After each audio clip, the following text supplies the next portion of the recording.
খুব কষ্টে যে আমি যখন বিছানায় মানে ঘুমাতে যাব তখন আবার মাই গুডনেস, এরকম করে সে সারা রাতে মানে রাত 3টা থেকে ভোর সকাল 8টা পর্যন্ত 4বার আমার সাথে এইরকম করলো। আমি আর সকালে উঠতে পারি না, মানে আমি উঠে বসতে পারি না। বয়স কত? বয়স এখন 27 ইয়ার্স। ওকে, জন্ম জেলা? জন্ম পুরান ঢাকায়। পুরান ঢাকাতে আপনার জন্ম? হ্যাঁ, পুরান ঢাকাতেই আমার ফ্যামিলি। তার মানে আপনি ঢাকাইয়া কুট্টি যেটাকে বলে বলতে পারেন এরকমই। আচ্ছা, পুরান ঢাকার ভাষা পারেন? হ্যাঁ। ওকে, ঠিক আছে, আপনি যে ভাষাতে যেভাবে বলতে কমফোর্ট ফিল করেন সেভাবেই বলবেন। তো আমাদের এই যে অনুষ্ঠানটি জীবন গল্প, এটা নিশ্চয়ই আপনি শুনেছেন এর আগে? হ্যাঁ, শুনেছি। ওকে, ঠিক আছে, তাহলে আপনার আইডিয়া আছে। জি বলুন, আপনি কি গল্প আজকে আমাদেরকে শোনাতে এসেছেন? আমি আমার ছোটবেলা থেকে মানে জন্ম থেকেই শুরু করতে চাচ্ছি। জি শিওর। আমি হচ্ছি আমার বাবা যিনি ছিলেন উনিও পুরান ঢাকার, আমার মাও পুরান ঢাকার। তো আমি যদি আমার গল্পটা বলতে চাই তাহলে আমার একদম জন্মের আগে মানে আমার বাবা আমার বিয়ে থেকে শুরু করতে যাচ্ছি। নিশ্চয়ই, নো প্রবলেম। তো আমার বাবা ছিলেন একজন ব্যবসায়ী পুরান ঢাকার। আচ্ছা। আর আমার মানে পাশাপাশি উনি হোমিওপ্যাথিক ডাক্তারও ছিলেন। ওকে। তো খুব ভালো একজন মানুষ ছিলেন। আর আমার আম্মু ছিলেন জমিদার, মানে জমিদার টাইপের, পুরান ঢাকায় লাইক জমিদার যেরকম থাকে আর কি, জমিদার বাড়ির এক মেয়ে ছিলেন। মানে পুরান এমন কি ছিল যে আগের পিতামহ বা প্রপিতামহ যেটাকে বলি জমিদার ছিল, এরকম? হ্যাঁ, এরকম। মানে আমার নানাই ছিলেন জমিদার। ওই এলাকার সব বিচার সালিশ উনি করতেন, প্রভাবশালী খুব। তো ওই দিক থেকে আমার বাবা তো বিয়ের প্রস্তাব দেয়নি, মানে ফ্যামিলি থেকেই। আমার বাবার আবার একটা বিয়ে করেছিলেন আরো 8 বছর আগে আমার আম্মুকে বিয়ে করার, ওটা ছিল লাভ ম্যারেজ। তো আব্বু আর ওই বড় আম্মু একসাথে পড়াশোনা করতেন, ওই দিক থেকে দুইজন পরিচয় হয়ে বিয়ে হয়েছিল। কিন্তু 1.5 বছর পরে আমার ওই বড় আম্মু মারা যায়, অসুস্থ হয়ে মারা যান।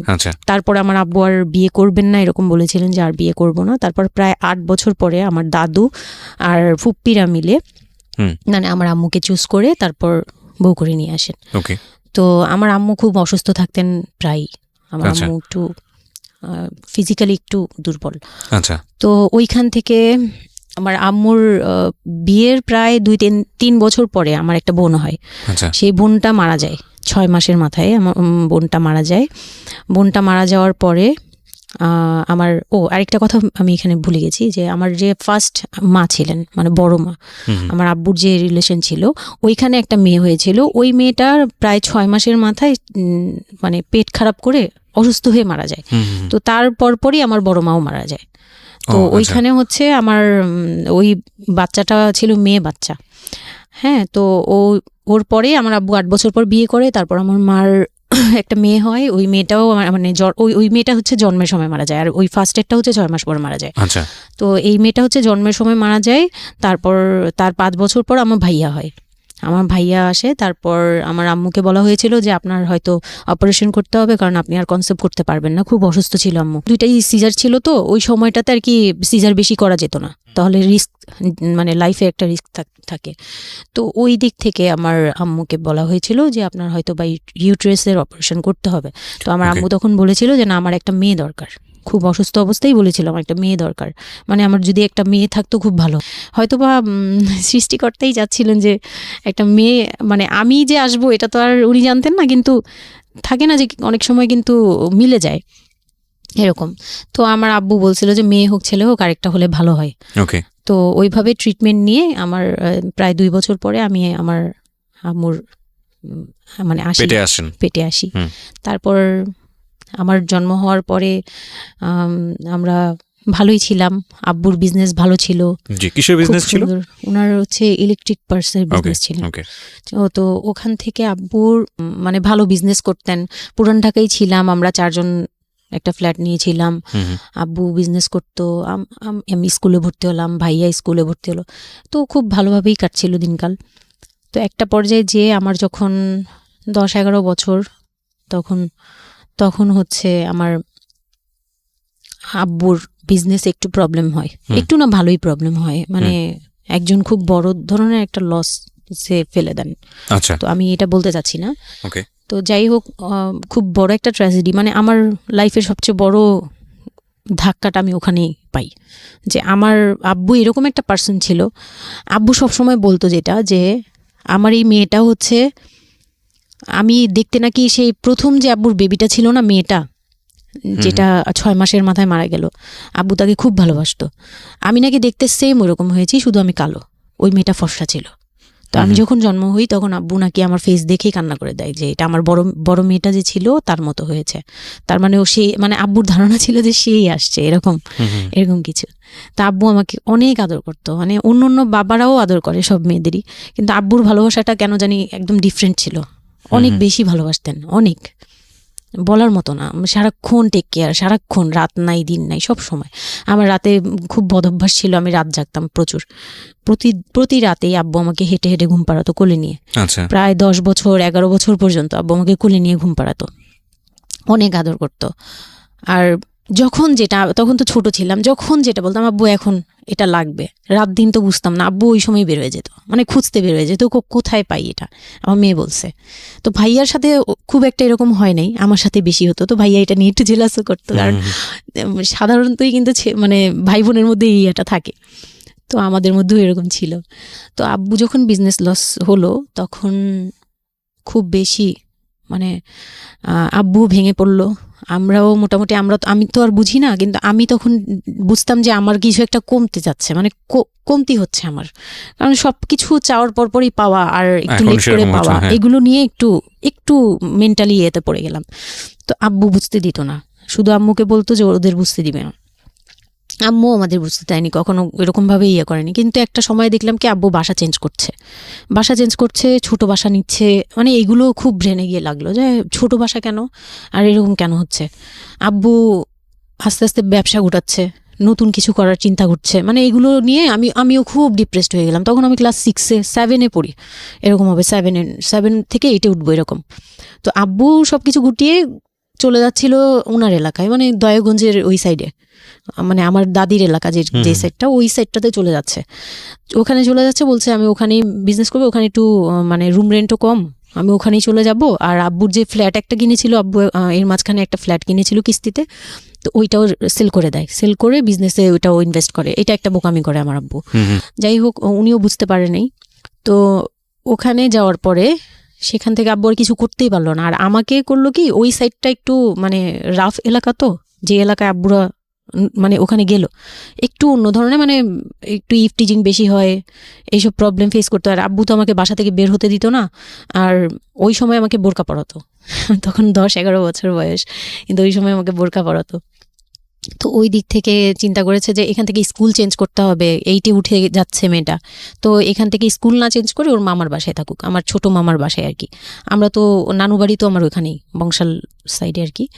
তো ওইখানে আমার মামা বাসায় নানু বাড়িতে রেখে আমার আব্বু যায়, কিন্তু রাখতে চায় না প্রথমে। আমার আম্মু খুব রিকোয়েস্ট করে যে এখানে ভালো থাকবে। আর আমার মামা ওইখানকার, আবার নানার পরে আমার মামাই ওখানে মোটামুটি প্রভাবশালী, মানে নানার যে প্রভাবটা ওটা আমার মামা পেয়েছে, মানে ওখানে বিচার টিচার যা হয় সব মামা করে, এখনও করে। তো ছোট মামার বাসায় গেলাম, মামি আমাকে খুব আদর করতেন, মামি আমাকে অনেক স্নেহ করেন, সত্যি কথা এখনও অনেক স্নেহ করেন, কিন্তু আমার যাওয়া হয় না, ওটা আমি পরে বলছি। তো ওখানে ছিলাম, মামার বাসায় গেলাম, খালার ছেলে, বড় ছেলে, হ্যাঁ, উনি হচ্ছে আমার মানে মামার বাসায় আসছে হঠাৎ করেই।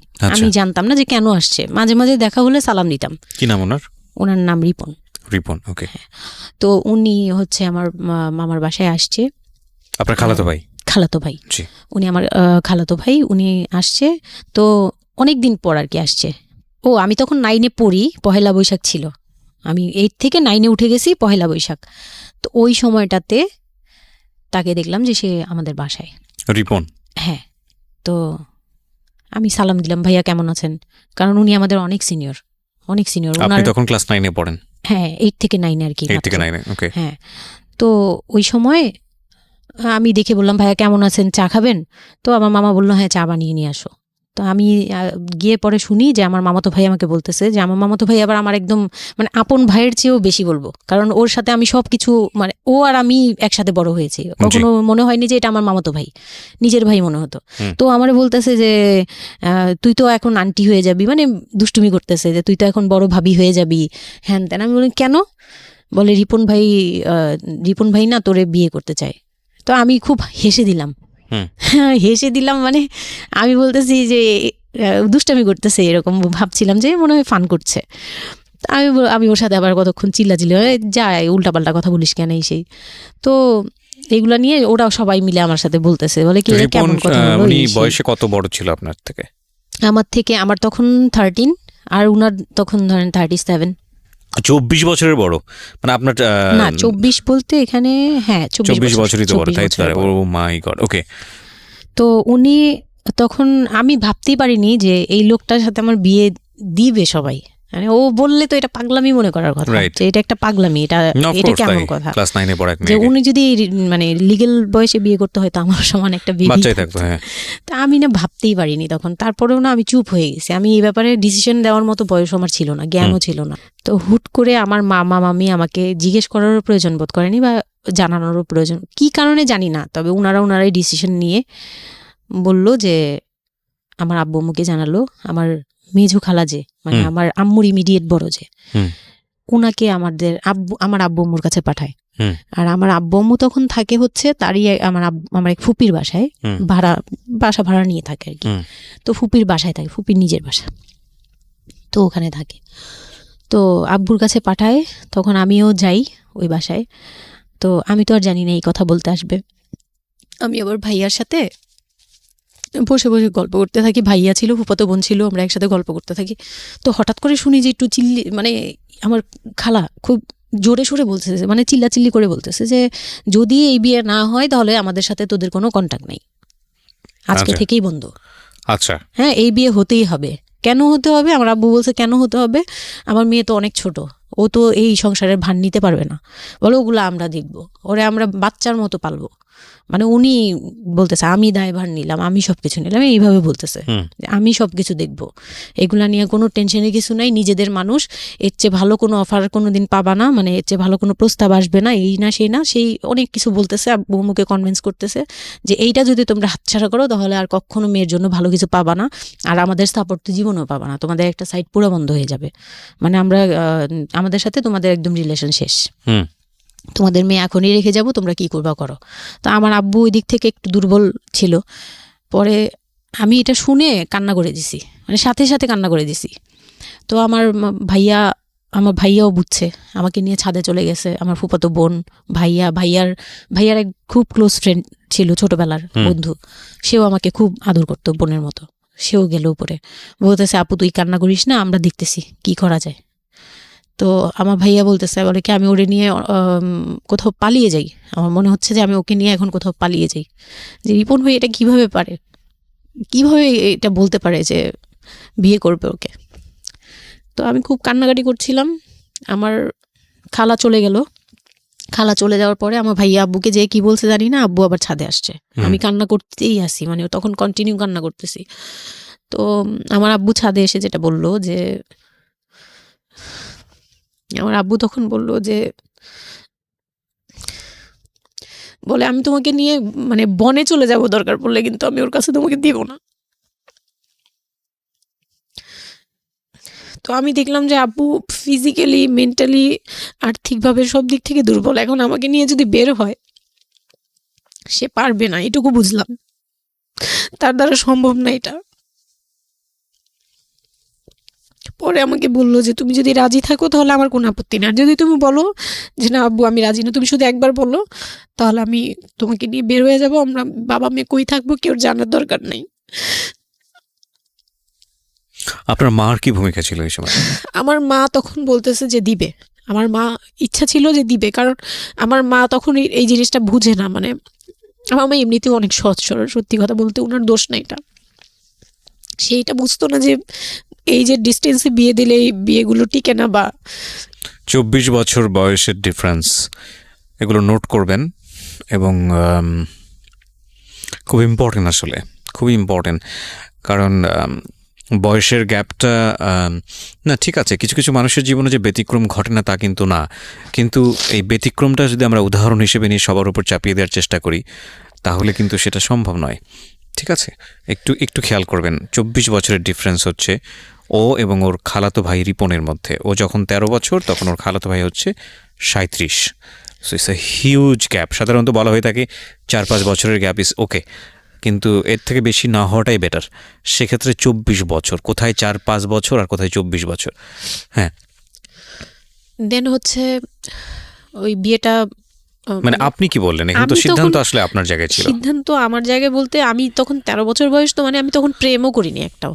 মানে একটা এজ থাকে কিন্তু সবকিছুরই, মানে তখন দেখতাম যে আশপাশে মানে যারা কলেজে পড়ে, আমার একটা টার্গেট ছিল যে আমিও একদিন কলেজে পড়বো, আমার অনেক ফ্রেন্ড সার্কেল থাকবে, হয়তো বা আমার ভালো একটা রিলেশন থাকবে, বা বিয়ে হবে, এরকম সবারই একটা ইয়ে থাকে। কিন্তু ওই বয়সটাতে আমার ওইটুকু যাওয়ারও মানে ওই চিন্তাতে আমি যাইনি তখনও, যে আমি একটা রিলেশন করব আর ওই জায়গায় বিয়ে।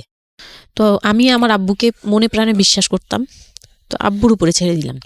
আব্বুকে আর ভাইয়াকে বললাম যে, দুইজন সামনে ছিল, আমাকে বারবার জিজ্ঞেস করতেছে তুমি যদি ইয়েস বলো ইয়েস, তুমি যদি না বলো তাহলে আমি তোমাকে নিয়ে বেরিয়ে যাব। আমার ভাইয়াও বলতেছে, বলে আমিও আপনার সাথে যাব। তো আমি দেখতেছি আব্বু এমনিতেই 1 থেকে 1.5 বছর বা 2 বছর ধরে এরকম সার্ভাইভ করতেছে, মানে নিজে যুদ্ধ করে পারতেছে না, কাজকর্ম সব কিছু বন্ধ হয়ে গেছে, মানে বিজনেস টিজনেস সব গুটিয়ে ফেলছে।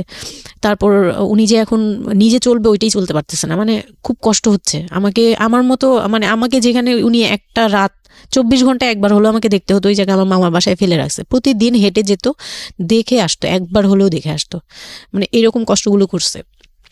ওই দিক থেকে চিন্তা করে দেখলাম যে না, আমার আসলে উনাকে প্রেশার দেওয়া উচিত না, ওনার উপর ছেড়ে দিই। তখন আর কি এটাই মাথায় কাজ করছে যে আব্বু আপনি যেটা বলবেন সেটাই। পরে তার 1 সপ্তাহের মধ্যে 14 এপ্রিল পহেলা বৈশাখ আর 23 তারিখে আমার এঙ্গেজমেন্ট হয়। এঙ্গেজমেন্ট হয়ে যায়? হ্যাঁ, ওই উনি একদম খুব তাড়াহুড়া করে যে এঙ্গেজমেন্ট হতে হবে, বিয়ে হতে হবে খুব শীঘ্রই। তো ওইভাবে এঙ্গেজমেন্ট হয়। মানে এঙ্গেজমেন্টের পরেও আমি একদম স্টপ, আমার মাথায় কিছুই, তখন আমি পুরোপুরি ব্ল্যাঙ্ক। মানে আমি যে নিজের থেকে কিছু বলবো, কিছু করব, আমার ভিতরে ওইগুলো আর কাজ করছিল না।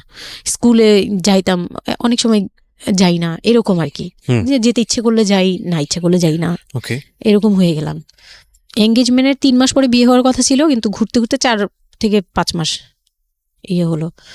তো 2004-এ 4 থেকে 5 মাসের মধ্যে সে আমার সাথে অনেকবার দেখা করতে চাইছে, কেউ দেখা করতে দেয়নি, কারণ আমার ফ্যামিলি খুব রেস্ট্রিক্টেড ছিল এইসব ব্যাপারে, কেউ দেখা করতে দেয়নি। আর আমিও ভয় পেতাম, তো আমি খুবই ভয় পেতাম, উনাকে অনেক ভয় পেতাম, সোজা কথা আমি উনাকে খুব ভয় পেতাম। তো এর মাঝখানে এক ভাবি, আমার নানু বাড়িতে ছিলাম, তো মানে মামার বাড়ি, আমার মামার নিজের বিল্ডিং হচ্ছে একটা, আর নানু বাড়ি পুরোনোটা, যেটা পুরোনো বাড়ি, ওখানে তো আমার সব জয়েন্ট ফ্যামিলি, মানে আমার অন্য মামারা এবং মামাতো ভাইয়ের বউরা সবাই একসাথে থাকে। তো আমার এক মামাতো ভাইয়ের বউ তাকে খুব রিকোয়েস্ট করছে যে ভাবি আপনি ওকে একটু ডেকে দেন, কথা বলবো। তো আমার মামাতো ভাইয়ের বউ মনে করছে যে সে তো তাদের তো বিয়েই হচ্ছে, তো সমস্যা কি, ডেকে দিই। তো আমাকে আর বলে নেই। প্রথম একবার আমাকে বলছিল যে দেখা করে দিবে, তখন আমি বলছি না, আমি যাবো না, আমি দেখা করবো না, আমার খুব ভয় লাগতো।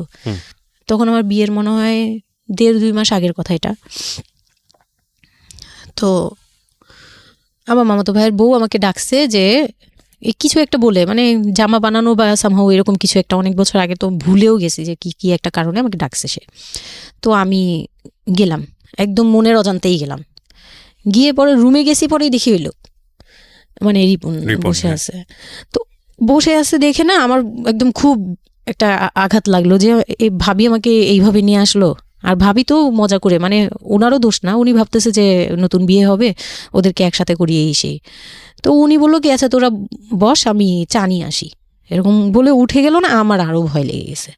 আর তখন আমি গিয়ে দেখতে পারলাম যে ওই লোকটার আচরণ খুবই খারাপ। মানে আমার কাছে তখন মনে হয়েছে যে কেন মনে হলো এটা, কেন মনে হলো, হুট করে ভাবি যখন গেল, সে সাথে সাথে আমার পাশে এসে বসছে এবং আমাকে মানে খুব মানে নোংরাভাবে টাচ করতেছে। তখন আমার বয়স খুব ছোট, তো স্বাভাবিক না, এটা আমার কাছে ভালো না লাগার কথাই, কারণ আমি তাকে বড় ভাই জানি। এক্স্যাক্টলি, মানে কয়দিন আগেও তো সালাম কালাম দিয়ে দূরে থেকে কথাবার্তা, হ্যাঁ বড় ভাইয়া বলতাম, সবাই মানে তাকে বড় ভাইয়াটাকে আমিও বড় ভাইয়া ডাকতাম ওই ইয়ে থেকে। আর সেই লোকটা এসে আমাকে মানে খুব অপ্রীতিকর ভাবে জড়িয়ে ধরতেছে, তারপর জড়াজড়ি করতেছে, মানে খুব ঘেন্না লেগে গেল। আমি খুব জোরাজোরি করে আমি বললাম আমি এখন চিল্লাচিল্লি করবো, মানে তখন আমার খুব খারাপ লাগতেছিল, তখন বললাম আমি চিল্লাচিল্লি করবো বলে আমি একটু জোরে বলছি, পরে উনি আমাকে ছেড়ে দিছে। আমি এমন দূর দিছি একবারে সরাসরি মানে মামার বাসায় চলে গেছি, আর আসিনি। আর ওখানে গিয়ে অনেক কান্নাকাটি করছে যে এখন তো নাও করা যাবে না, আর এই লোকটা এরকম কেন, এই লোকটা তো তাহলে বিয়ের পরে, মানে আমার একটা ভয় ঢুকিয়ে গেছে যে এই লোকটা তো তাহলে আমাকে না জানি কি করবে, এরকম একটা ভয় ঢুকিয়ে গেছে। তখন তো ছোট ছিলাম, আর আমাদের ওই সময়টাতে তো এত মিডিয়া ছিল না যে আমরা এত কিছু বুঝবো যে এই আর কি।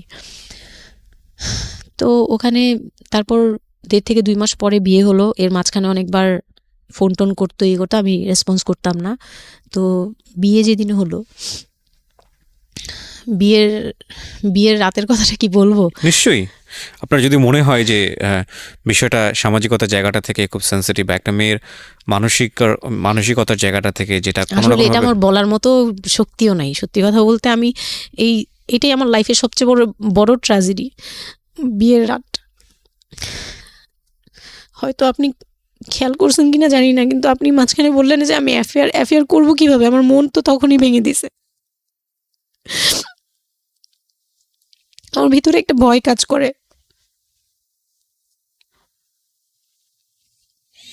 কি হয়েছিল আমি জানি, আপনি খুব সুন্দর করে বলছেন গল্প, আপনি আপনার মতো করেই বলবেন, আমরা আসলে মূল মেসেজটাই পেতে চাই। লোকটা হচ্ছে সামাজিকভাবে সবার কাছে খুব ভালো, সবার কাছে ভালো বলতে মানে গলিতে বা এলাকায় কিছু করে না, সেই এলাকায় খুব ভালো ব্যবসা করে, খুব সহজ সরল ভাবে দোকানে যাচ্ছে, আসতেছে, খাচ্ছে, ঘুমাচ্ছে, নর্মাল। আমার সাথে যেদিন বিয়ে হলো সেদিন খুব বৃষ্টি। তো আমার তো ওই একদিনে আমার ভাবির রুমে, ওই দিনে আমি তার রূপ দেখে ফেলছি। তো তখন থেকে আমার তাকে দেখলে মানে গা শিউরে উঠতো, যে মনে হতো যে ভয়ঙ্কর একটা কিছু করবে। মানে মনে হতো, তখন আমি বুঝতাম না, সেক্সুয়াল লাইফটা বুঝতাম না যে সেক্স কি জিনিস, কিন্তু তখন একটা ভয় ঢুকে গেছে, খুব চাপা একটা ভয়। প্রথম কথা হচ্ছে যে আপনি একটা ছেলে এবং মেয়ের মধ্যে যে স্বাভাবিক সম্পর্কটা বিবাহ পরবর্তী, এটা সম্পর্কে আপনার কোনো আইডিয়া ছিল? আপনাকে কেউ বলেছে? এটা সম্পর্কে কোনো আইডিয়াই ছিল না, শুধু জানতাম যে কিছু একটা হয়, কিন্তু কি হয় সেটা আপনি জানতেন না। আপনাকে বিয়ের রাতে বা আগে পরেও কেউ কখনো কিছু বলে না? আমার বিয়ের আগে আমার এক ভাবি ছিল, মানে যেই ভাবির বাসায় গেছে সেই ভাবি না, আরেকটা ভাবি ছিল, উনারই বড় যা আর কি। তো ওই ভাবি আমাকে জাস্ট কানে কানে বলছে যে আজকে কিন্তু যাই হোক একদম চুপ থাকবি, আমাকে এইভাবে বলছে। শুধু এটা বলছে আজকে যাই হোক, ভয়ানক কথা বলেছে, মানে এটা শুনলে তো আরো ভয় লাগে। যাই হোক কি হবে, বলে কিছু বুঝো না তুমি, হ্যাঁ কিছু এতই ছোট, কিছু বুঝো না, এইগুলি বলতেছে। মানে আপনার মনে আরো বেশি ভয় ঢুকে গিয়েছে। কোনো ধরনের চিল্লাচিল্লি করবি না, চুপচাপ থাকবি, মানে জাস্ট হাসি মুখে এরকম করে বলছে। কিন্তু আমার কাছে একটু ভয় লাগছে তখনই, যে এই লোকটা তো ওই সময় যদি এরকম মানে খপ করে জড়া ধরতে পারে, এই লোক কি করতে পারে, কি হতে পারে, মানে এই টাইপের একটা ভয় কাজ করছে তখন এই জিনিসগুলো বুঝতাম না, মানে ফিজিক্যাল রিলেশন বা এগুলি এই সম্পর্কে কিছুই জানতাম না। জানতাম যে কিছু একটা হয়, হাজব্যান্ড ওয়াইফে কিছু হয়, কিন্তু কি হয় এটা জানতাম না, এরকম ছিলাম। তো নর্মালি যখন বিয়েটা হলো, কমপ্লিট হলো, সে তো মানে কতক্ষণে রুমে যাবে এরকম। একটু পজ দিচ্ছি আমি এখানে, কারণ আমি জানি যে ম্যাক্সিমাম আমি গেস করছি এখানে, কারণ এদিকে এখানে যারা শুনবে বা এই মুহূর্তে যারা শুনছে তাদের ইন্টেনশনটাকে আমি একটু ক্লিয়ার করতে চাই। সেটা হচ্ছে আমরা এটা বলি যে this is an entertaining show, but এই জীবন গল্প বলেন বা আমার লাস্ট 7-8 ইয়ার্সের ক্যারিয়ারে আমি রেডিওতে যে ধরনের প্রোগ্রাম করেছি, সোশ্যাল অ্যাওয়ারনেসের জায়গাটা থেকে এটা কী ধরনের ভূমিকা রেখেছে সেটা আপনারা আপনাদের জায়গা থেকেই ভালো মূল্যায়ন করতে পারবেন। বাট আমি একটু করজোরে আপনাদের কাছে একটা মিনতি করতে চাই, এই ঘটনাটাকে সিনেমা হিসেবে না দেখে, সিনেমার পর্দায় কিছু একটা ঘটতে যাচ্ছে এরকম একটা কিছু হিসেবে না দেখে, রেডিও হিসেবে না দেখে, একটু নিজের জায়গা থেকে চিন্তা করে দেখবেন, বা যদি বিষয়টা এরকম হয় একটা মানবিক জায়গা থেকে একটু চিন্তা করে দেখবেন। 24 বছরের গ্যাপ হাজব্যান্ড আর ওয়াইফের মধ্যে, 24 ইয়ার্স, 13 বছরের একটা মেয়ে, যে মেয়েটার জীবনে প্রেম বলতে কোনো কিছু আসেনি, শারীরিক সম্পর্ক কি সে বোঝেই না, এবং দ্বিতীয়ত যে বিষয়টা ইম্পর্টেন্ট, বয়ঃসন্ধিকালের একেবারে ইনিশিয়াল স্টেজে সে আছে, সে জানি না আসলে বিষয়গুলো কি।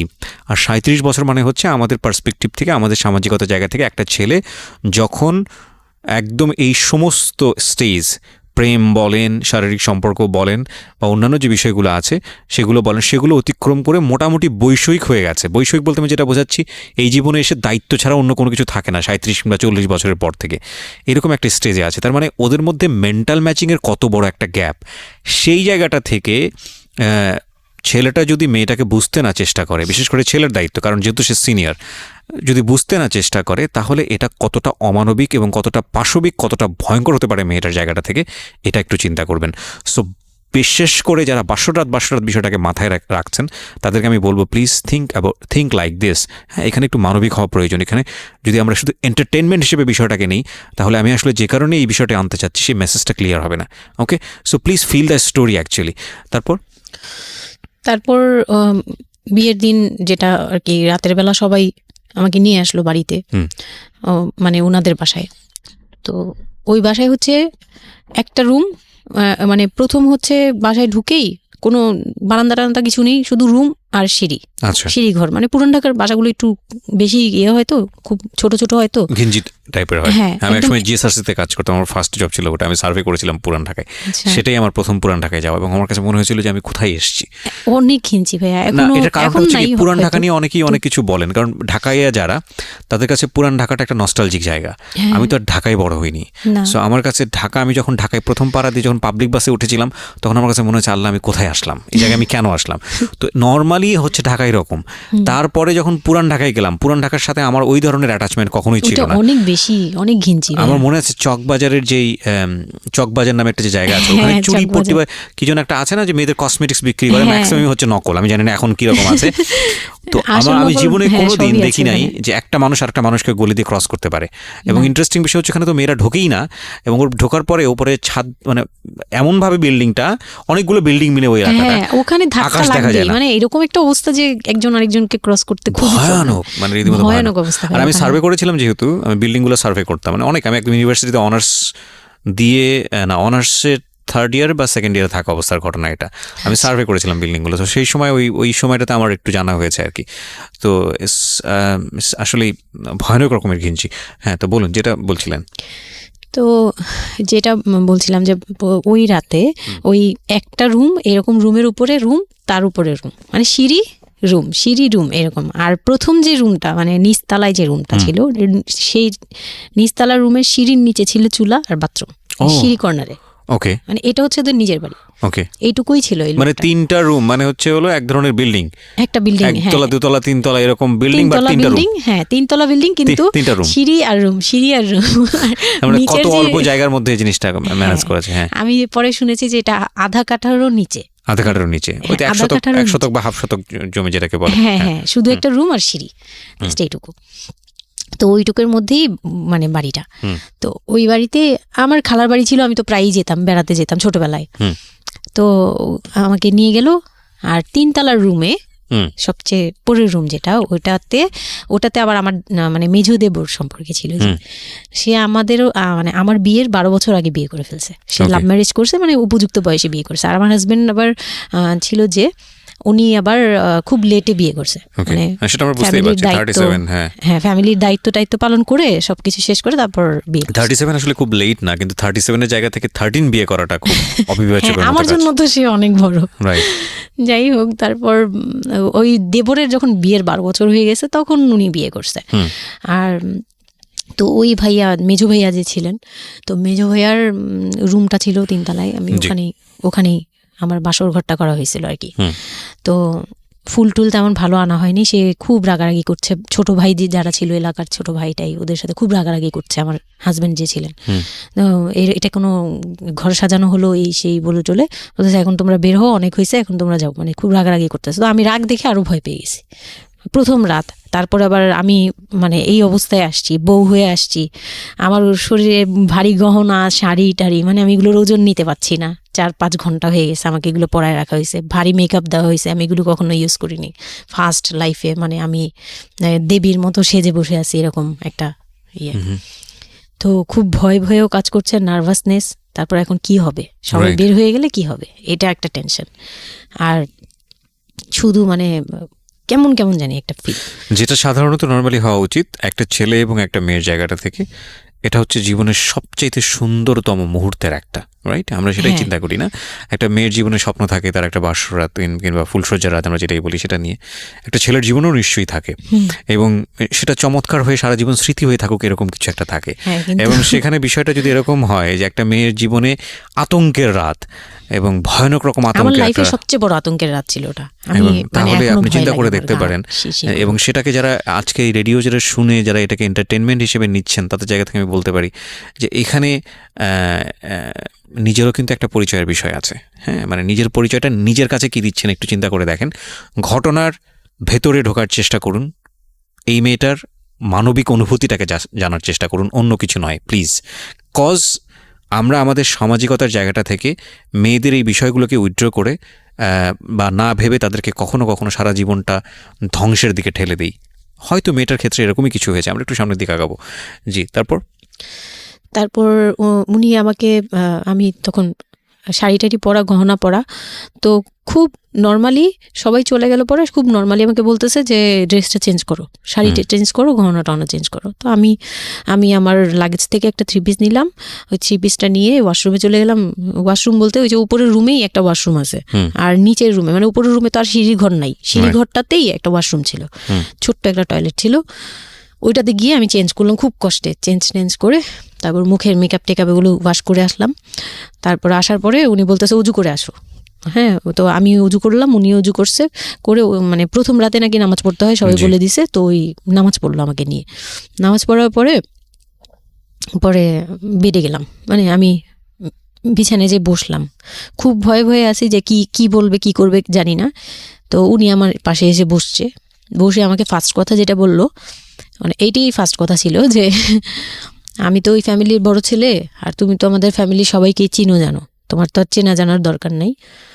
আর আমার তখন ওনার মা মারা গেছে 3-4 বছর, মানে 3 বছর হবে এরকম, 3 থেকে 4 বছর এরকম হবে। বলে আমার মা মারা যাওয়ার পরে আমি এখন সংসার দেখি, আমার হয়ে আমার মার জায়গাতে এখন তুমি। এটা শোনার পর আমার কাছে মনে হলো আস্ত একটা বাড়ি আমার মাথার উপর পড়লো। এটা আমি যেখানে নিজের, মানে এটা একটা বিষয়, ওই কথাটা কিন্তু খুব সুন্দর বলেছে, মানে ওর 37 ইয়ার্সের জায়গাটা থেকে এটা খুব সুন্দর একটা কথা। কিন্তু কথা হচ্ছে 13 বছরের একটা মেয়ে কেন এটা বুঝতে যাবে? ও কিন্তু এটাই বুঝেছে যে এই এত 3 তলা একটা বাড়ি, 3 রুমের একটা বাড়ি ওর মাথার উপরে দিয়ে দেওয়া হলো। দেখুন, এই জিনিসটাই আমি আপনাদেরকে বোঝানোর চেষ্টা করছি যে আসলে সব কিছুর একটা বয়স থাকে। হ্যাঁ, এবং ছেলেটার জায়গা থেকে কিন্তু খুব সুন্দর নামাজ পড়েছে, বসছে, এখন পর্যন্ত আমাদের কাছে ভালোই লাগছে শুনতে। কিন্তু এটা আসলেই কেউ বুঝতে চাইবে? 13 বছরের মেয়েটাকে এই জিনিসটা বুঝতে চাইবে? এইটা বোঝাটা জরুরি ছিল। হ্যাঁ, তারপর উনি যেটা বলছে যে আমার ভাই বোন আছে, সবাই আমার ছোট, কিন্তু আমার তো প্রায় 10-12 বছরের বড়। মানে ওনার যে 10-12 বছরের ছোট, সে আমার 12-13 বছরের বড়। মানে তাকে আমি ছোটবেলা থেকে এইভাবে দেখে অভ্যস্ত। তো এইগুলো চিন্তা ভাবনা, মানে ওই সময় তো আর এত কিছু কিন্তু উনার ছোট ভাই বোন এগুলা, মানে উনার কাছে তো এগুলো বাচ্চা এখনো, আর আমার কাছে তারা অনেক বড়। আমি তাদেরকে কি টেক কেয়ার করবো, তারা আমাকে করবে, মানে আমার এরকম একটা বিষয়টা তাই। হ্যাঁ, তো আমি চুপ হয়ে শুধু শুনছিলাম। ও আচ্ছা, মানে আমি কিছু বলার মতো ভাষাও পাচ্ছি না, বা আমি কি বলবো, আমার এখানে ডায়লগই কি ছিল, মানে আমি এরকম মনে হচ্ছে যে কেউ আমাকে একটা স্ক্রিপ্ট ধরায় দিত, আমি একটু দেখে আমাকে কেউ কিছু বলেও না, এই লোক কি বলতেছে। তো যাই হোক, এই কথাটার পরে মানে যখন উনি এটা বলার পরে বলতেছে যে তুমি, আমাদের একটা মানে রুলস আছে, বিয়ের পরে নাকি বাসর ঘরে নাকি কিছু দেয়, হাজব্যান্ড ওয়াইফকে কিছু দেয়, তারপর নাকি টাচ করে, এরকম কিছু একটা। তো আমাকে বলতেছে যে তোমার কি আমার উপর কোনো দাবি আছে? মানে এইগুলো আমি জানতাম না, এগুলো আমি অনেক পরে গিয়ে শুনছি, এগুলো অনেক পরে গিয়ে জানছি যে এই সময় নাকি কিছু চাইতে হয়, মানে এই সময় যা চাইবে তাই দিতে হবে, এরকম কিছু একটা। তো এটাও আমাকে কেউ বলে দেয়নি। আমি এই সময় একটা লসে পড়ে গেলাম না, মানে এরকম মনে হচ্ছে এখন আর কি। তখন আমাকে এটা কেউ বলে নাই। বাই দ্য ওয়ে, আমরা যার গল্প আজকে এখানে শুনছি উনি হচ্ছেন শামীমা। ওনাকে যদি আপনারা দেখতে চান, আমাদের যিনি আজকে গেস্ট, আমরা একটা ছবি দিয়ে দিয়েছি আমার ফেসবুক পেজে, আমার পার্সোনাল পেজটাতে, www.facebook.com/kibriya.rj। আমি আবারও বলছি, www.facebook.com/KEBRIA.RJ। পেজটি আছে RJ কিবরিয়া নামে। লাইক দিতে ভুল করবেন না, অবশ্যই লাইক দেবেন। আমরা ছবিটা একটু পরে সরিয়ে নেব, সুতরাং যারা দেখতে চান ওখানে গিয়ে আপনারা নক করতে পারেন। হ্যাঁ, যেখানটা ছিলাম আমরা। তো আমি বললাম যে না, আমি জানতাম না দাবি জিনিসটা কি। তো না বলার পরেই সে তো মানে আমার কাছে খুবই মানে এই কথাগুলো বলতে আমি বলতে পারবো না। না ঠিক আছে, বলার দরকার নেই, আমরা জাস্ট সিচুয়েশনটা বুঝতে যাচ্ছি যে ওইটা আমার ফার্স্ট নাইট ছিল, আর আমি ওগুলা মানে ওই ফিজিক্যাল ব্যাপারগুলো আমি বুঝতাম না ওই সময়টাতে, বোঝার কথাও না, বুঝতামও না, একদমই বুঝতাম না যে এই হয়। তো যখন উনি শুরু করলো, শুরু থেকে শেষ পর্যন্ত মানে খুব অল্প সময়ের মধ্যে খুব অমানবিকভাবে মানে এটা এখন বর্তমানে যদি আমি কল্পনা করতে যাই তাহলে এটা একমাত্র পারে রেপিস্টরাই পারবে, এটা রেপ ছাড়া কিছু ছিল না। এখন বুঝি, ওই সময় বুঝতাম না। আর ওই সময় আমি এগুলো বুঝতাম না দেখে, আর আমাকে একটা কথা বলা হয়েছিল, আমার মাথায় একটা জিনিস কাজ করছিল যে ভাবি বলছে যে এইখানে যা হবে এগুলো সবই ঠিক, হ্যাঁ এখানে যাই হোক, মানে ভেঙে বলেনি, বলছে তোর সাথে আজকে যা হবে এইটি ঠিক, আর এটা মেনে নিতে হবে, আর এটা যদি না মেনে নিস তাহলে মানে এই ধরনের একটা বলছে যে এটা আজকের রাতের কোনো চিল্লাচিল্লি করা যাবে না। তো আমিও চুপ করে, আমার কাছে মনে হচ্ছিল কেউ আমাকে ছুরি দিয়ে আঘাত করতেছে, মানে মনে হচ্ছিল যে কেউ আমাকে ছুরি দিয়ে আঘাত করতেছে, আর আমি ব্লাড দিয়ে পুরো মানে আমার শরীরে সব ব্লাড বের হয়ে যাচ্ছে। আমার এরকম মনে হচ্ছে যে আমার শরীর থেকে সব ব্লাড বের হয়ে যাচ্ছে, আমি মানে গরু কাটলে যেরকম ইয়ে করে না, আমি এরকম কাঁপতেছি, ওরকম কাঁপতেছি। কিন্তু সে তার কাজ করলো। আমি খুব অবাক হয়েছি যে আমি উঠে বসতে পারতেছিলাম না, সে আমাকে টান দিয়ে উঠে বসায় বলতেছে ওয়াশরুমে যাও। আমি ওয়াশরুমে কিভাবে গেছি আমি জানি না, আমি খুব ধরে খুব কষ্টে কাঁপতে ওয়াশরুমে গেলাম, ফ্রেশ হয়ে আসলাম। আসার পর আমি খুব কষ্টে, যে আমি যখন বিছানায় মানে ঘুমাতে যাব তখন আবার মাই গুডনেস এরকম করে সে সারা রাতে মানে রাত 3টা থেকে ভোর সকাল 8টা পর্যন্ত 4বার আমার সাথে এইরকম করলো। আমি আর সকালে উঠতে পারি না, মানে আমি উঠে বসতে পারি না। তারপর 2-3 দিন কি হয়েছে আমার মাথায় নাই, মানে আমি এখন আর এটা বলতে পারবো না, কারণ আমি পুরো সেন্সলেস ছিলাম, আর ওনারে দেখলেই আমার ভয় লাগতো। সে যতবার আসতেছে সামনে। 2-3 দিন আপনি সেন্সলেস অবস্থায় ছিলেন? আমি জানি, মানে আমি সেন্স ছিল, কিন্তু আমি এখন গল্পটা বলতে পারবো না যে এই 2-3 দিনে কি হয়েছে। আচ্ছা, এই 2-3 দিন আমার বৌভাত হয়েছে, আমাকে পার্লারে নিয়ে যাওয়া হয়েছে, কিন্তু আমি নিস্তব্ধ।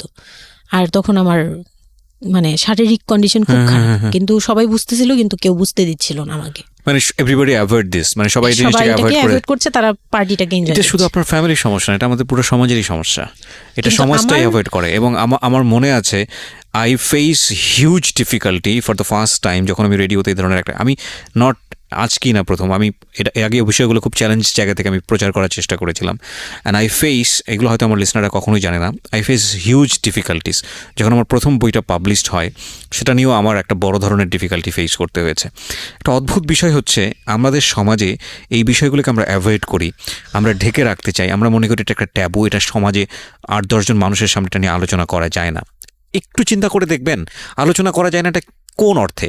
যদি বিষয়টা নিয়ে সুড়সুড়ি দেওয়া হয়, যদি বিষয়টা নিয়ে এমনভাবে বলা হয় যে এটা এমনভাবে প্রেজেন্ট করা হচ্ছে যেটা একটা রগা বিষয়, এবং সেটা শুনে আরও কারোর মধ্যে এই ধরনের পাশবিক বা সে আসলে এন্টারটেনমেন্টের জায়গা থেকে নিয়ে এটাকে মজা হিসেবে নিল, বিষয়টা তখনই একটা প্রশ্ন আসে। কিন্তু যদি বিষয়টা লেসনের জায়গা থেকে আসে, একটা সামাজিক শিক্ষার জায়গা থেকে আসে, যে একটা পুরুষ, সে 37 বছর বয়স, সেটা আমিও হতে পারি, আপনিও হতে পারি, বা যে ছেলেটা ওনার জীবনে এসছে সে তো হয়েছেই, যে তারা যেন কখনো এরকম অমানবিক না হয়। এবং নট অনলি দিস, একটা মেয়ে যখন 13 বছরের থাকে, তাকে পরিবারের এত বড় সাপোর্টের জায়গা থেকে বাবা এত ভালোবাসতো, তার জায়গাটা থেকেও কোনো একটা সাময়িক সমস্যার সমাধান করবার জন্য বা যাই হোক না কেন, শেষ পর্যন্ত যে রাজি হয়েছে, এরকম এক ধরনের, এটা তো জবাই করা আমি বলবো, যে একটা মেয়েকে শুধু শারীরিকভাবে হয়তো সে যেই প্রবলেমটা ফেস করেছে ওই রাতে, সেটা হয়তো সে ধীরে ধীরে রিকভার করবে, কিন্তু সারা জীবনের জন্যে সে যে মেন্টালি ওই জিনিসটাকে ভয়ানক রকমভাবে একটা বাজে জায়গায় বাজেভাবে চিন্তা করা শুরু করলো মানুষের জৈবিক চাহিদার জায়গাটাতে, এটা তো একটা মানুষের থিঙ্কিংটাকে জবাই করে দেয়া, তাই না? এবং এইটা কত ভয়ানক রকমের অপরাধ, কত ভয়ানক রকমের ভুল। এবং আমাদের এই জায়গাটাতে আমাদের অনেক বেশি পরিমাণে বড় যারা আছি, সিনিয়র যারা আছি, তাদের বোঝা উচিত। প্রথম কথা হচ্ছে লিগেলি যদি আমি বলি তাহলে বিয়েটা বৈধ ছিল না, কারণ সরকার কিন্তু আমরা যতদূর জানি যে 18 নিচে বিয়ে দেওয়াকে পারমিট করে না। দ্বিতীয় কথা হচ্ছে যে মানসিকভাবে সে পরিপক্ক ছিল না। তৃতীয় কথা হচ্ছে যে যদিও বা বিয়েটা হলো, তাহলে তাকে যে একটি প্রপার এডুকেশন দেয়া, যে এই বিষয়টা হচ্ছে এরকম, প্রপারভাবে বড় করা, প্রপারভাবে নার্সার করা, সেটার মারাত্মক রকমের অভাব ছিল।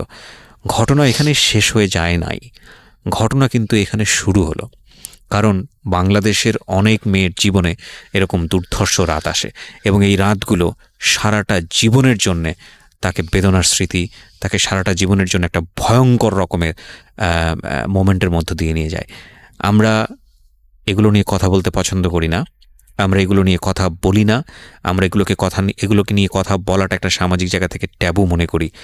এই ট্যাবুর ধাক্কায় কত কত মেয়ের জীবন, কত কত মানুষের জীবন, কত কত সংসার জীবন নরকে পরিণত হয়েছে, সে খবর অনেকেই আমরা রাখি না, রাখার প্রয়োজন মনে করি না। But this is a very important issue, that's why I am discussing on this. Okay, বলুন আপনি। তারপর যেটা হচ্ছিল যে মানে ওই রাতের পর থেকে মানে ওই লোকটাকে আমার শুধুই দায়িত্ব মনে হয়েছে। মানে আমার কাছে মনে হতো যে এটা আমার দায়িত্ব, যে উনার বাসায় আমার থাকতে হবে, আর উনার সাথে থাকলে আমার এরকম করতে হবে। You feel like this, right? আপনি এই ঘটনা ঘটার পরে কি আপনি কারোর সাথে ডিসকাস করার সুযোগ পাননি যে না, আমি এরকম ক্লোজ কেউ ছিল না যে আপনার সাথে এরকম একটা বাজে ঘটনা ঘটছে, বা আপনি এটাকে রিকভার করতে পারছেন না মেন্টালি, বা আপনার সাথে যার বিয়ে হলো তাকেও বলতে পারছেন না যে আমার এইসব জিনিসগুলো? না, আমি উনাকে ভালোভাবে নিতেই পারছিলাম না। সোজা কথা, আমি উনার সাথে কোনো কিছু ডিসকাস করতাম না, বা অনেক পরে গিয়ে যখন ডিসকাস করেছি তখন উনি আমাকে উল্টাপাল্টা বুঝ দিয়েছে। মানে অনেক পরের সময়টাতে। হ্যাঁ, বাট ইট হ্যাপেন্স রেগুলারলি, না র্যান্ডমলি জিনিসগুলো হয়ে যাচ্ছিল আপনার সাথে? হ্যাঁ, প্রায় মাস থেকে 2-3 মাস এরকম হলো। তারপর মানে এটা আমি বলি যে প্রথম তো 4-5 দিন তো রেগুলার হলো। তারপর আমার ব্লিডিং অফ হচ্ছিল না, আমার কন্টিনিউ হচ্ছিল ব্লিডিং। তো এক সময় যে ওই ব্লিডিংয়ের মধ্যেও তিনি অনেক বাজে ইয়ে করেছে। তো ওর পরে আমি বাসায় যেতে চাইলে বাসায় যেতে দিত না, এভাবে ইয়ে করে ফেললো। আর ফ্যামিলিগত যে ব্যাপারটা ছিল, যে আমার ফ্যামিলি তো তখন, আমার আব্বু তো তখন একদম মানে ফিনান্সিয়ালি খুব উইক ছিল। তো বিয়ের পরে কিছু ফর্মালিটি থাকে, পুরান ঢাকার কিছু রুলস আছে যে বিয়ের পরে মেয়েদের প্রতি সপ্তাহে সপ্তাহে দেখতে যাওয়া, এটা সেটা পাঠানো, প্রতি সিজনে সিজনে এটা করা, এগুলো ব্যাপারে কেউ কনসার্ন ছিল না। মানে তখন মানে আমার ফ্যামিলির কেউ এরকম অ্যাক্টিভ ছিল না, মানে ছিল কিন্তু কেউ কেয়ার করেন। তারপর হচ্ছে এরকম করে আমার সময়গুলো কাটতে লাগলো। তো সবচেয়ে বড় কথা হচ্ছে, আমার যে হাজব্যান্ড ছিল রিপন, উনি আমার বাবার দোকানে কাজ করতো একটা সময়। ওইটা হচ্ছে প্রায় আরো মানে আমার জন্মের সময় বা আমার জন্মেরও আগে। হ্যাঁ, তখন নতুন নতুন আর কি কাজ শেখার জন্য আমার আব্বুর দোকানে ঢুকছে এরকম। তো আমার আব্বু তাকে ক্যাশ বুঝিয়ে দিয়েছিলেন নাকি, তখন নাকি ক্যাশ দেখতো। তো আমি একটু যখন 2-3 বছরের, তখন উনি দোকান থেকে বের হয়ে নিজে ব্যবসা দিয়েছে, ওখান থেকে তিনি ইমপ্রুভ করছে। তো ওখান থেকে শুরু। আর আমাকে যখন বিয়ে দিছে, মানে আমার যখন বিয়ে হয়েছে, তো ওই রিপন যিনি, ওনার উদ্দেশ্য ছিল যে আমি আমার নানু বাড়ির অংশ পাবো, মানে সম্পদ। আমার নানু বাড়ি খুব বিশাল, মানে বললামই তো যে খুব বিরাট একটা অংশ। আর ওনাদের যে অংশটা ছিল সেটা অনেক আগেই নেওয়া হয়ে গেছে। মানে ওনার দাদা বাড়ি যেটাতে ওনারা ছিল 3 রুম, ওই যে ছোট ছোট 3টা রুম উপরে, ওই বিল্ডিংটা তোলার পরে আমার মামা ওই অংশটা কেটে রাখছে, মানে আমার মামা রেখে দিয়েছে। আর আমাদের যে অংশটা ছিল তার লোভটা ছিল যে ওই বাড়িতে আমি একটা রুম হলেও পাবো। হ্যাঁ, তো আমার আম্মু তো আর ওটা নেয়নি। তো আমার হাজব্যান্ডের ইয়েটা ছিল, টার্গেটটা ছিল যে ওই বাসায় একটা রুম হলেও পাবে। আর পুরান ঢাকায় একটা রুম মানেই অনেক কিছু, মানে ওখানে তো প্রায় 1 কোটি টাকা দাম কাঠা। তো একটা রুম মানে 1 কাঠা না হোক, আধা কাঠা হোক, 50 লাখ টাকা হোক আমার আসবে, এরকম একটা টার্গেট ছিল তার।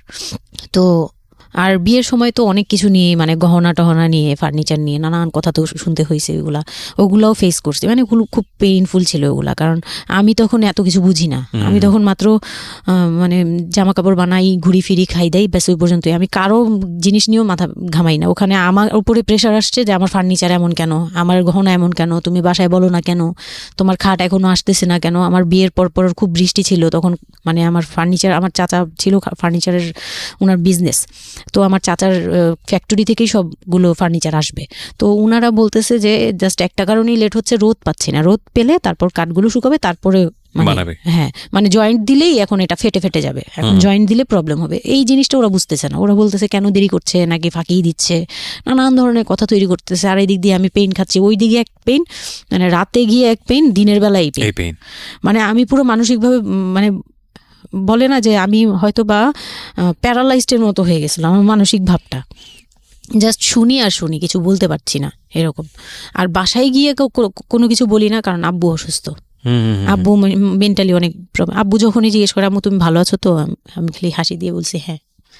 যতবার জিজ্ঞেস করে তুমি খুশি আছো তো, আমাকে হ্যাঁ। আমি এই একটা কথাই বলছি, হ্যাঁ ভালো আছি। আসলে আমি ভালো ছিলাম না, কিন্তু বুঝতে দেইনি। ওই লোকটার ছোট বোনগুলো আমার সাথে অনেক রাফ বিহেভ করছে।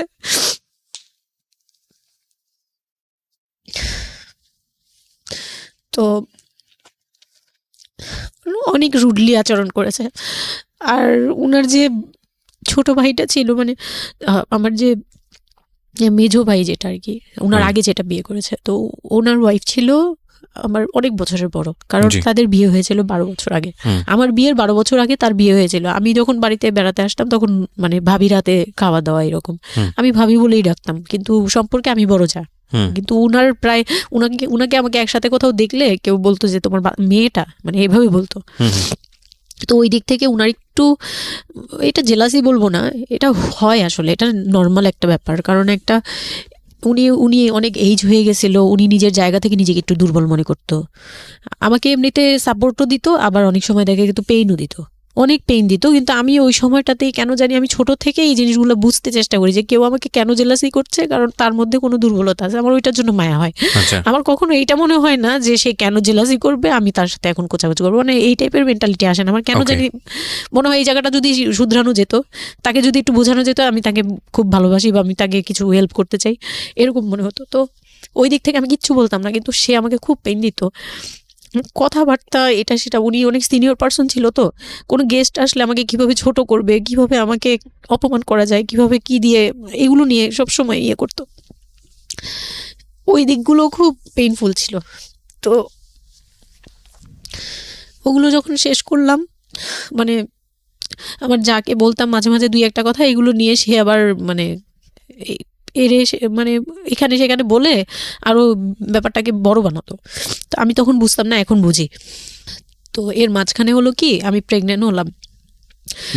না, বিয়ের 1.5 মাস পরে আমি হচ্ছে কক্সবাজার যাব। আচ্ছা।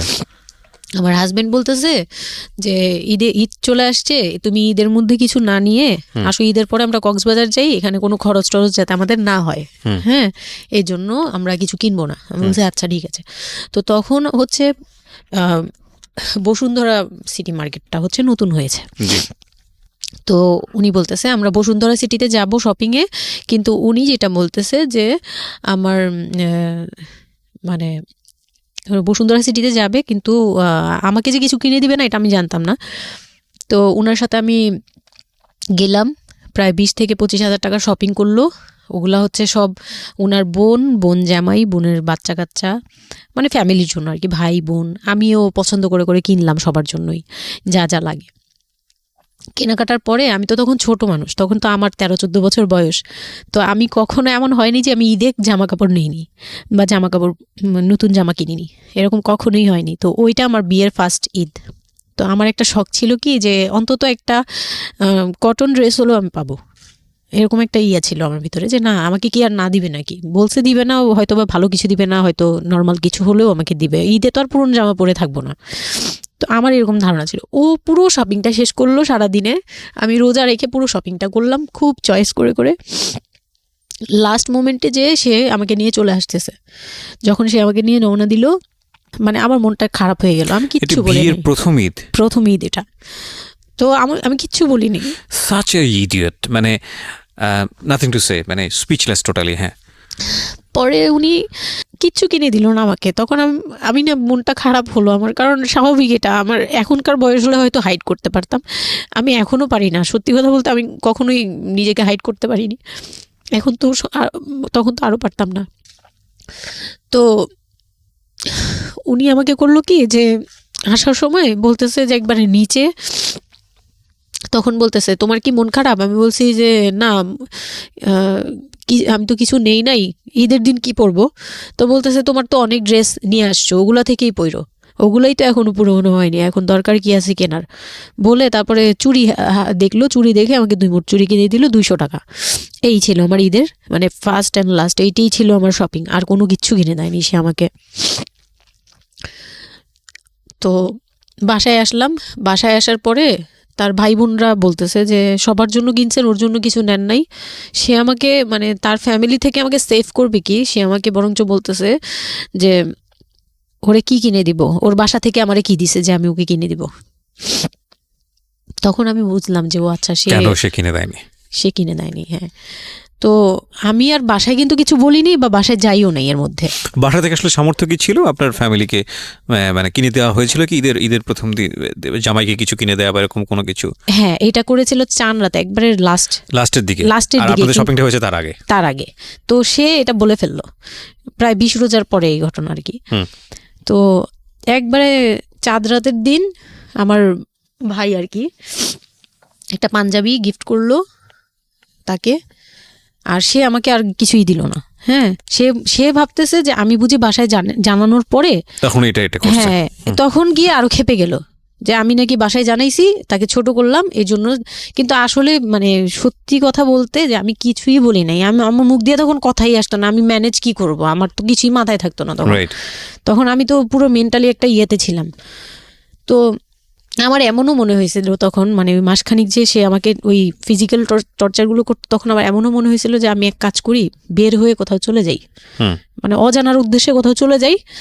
যদি আব্বুর এই অবস্থা না থাকতো হয়তো আমি করতাম এটা।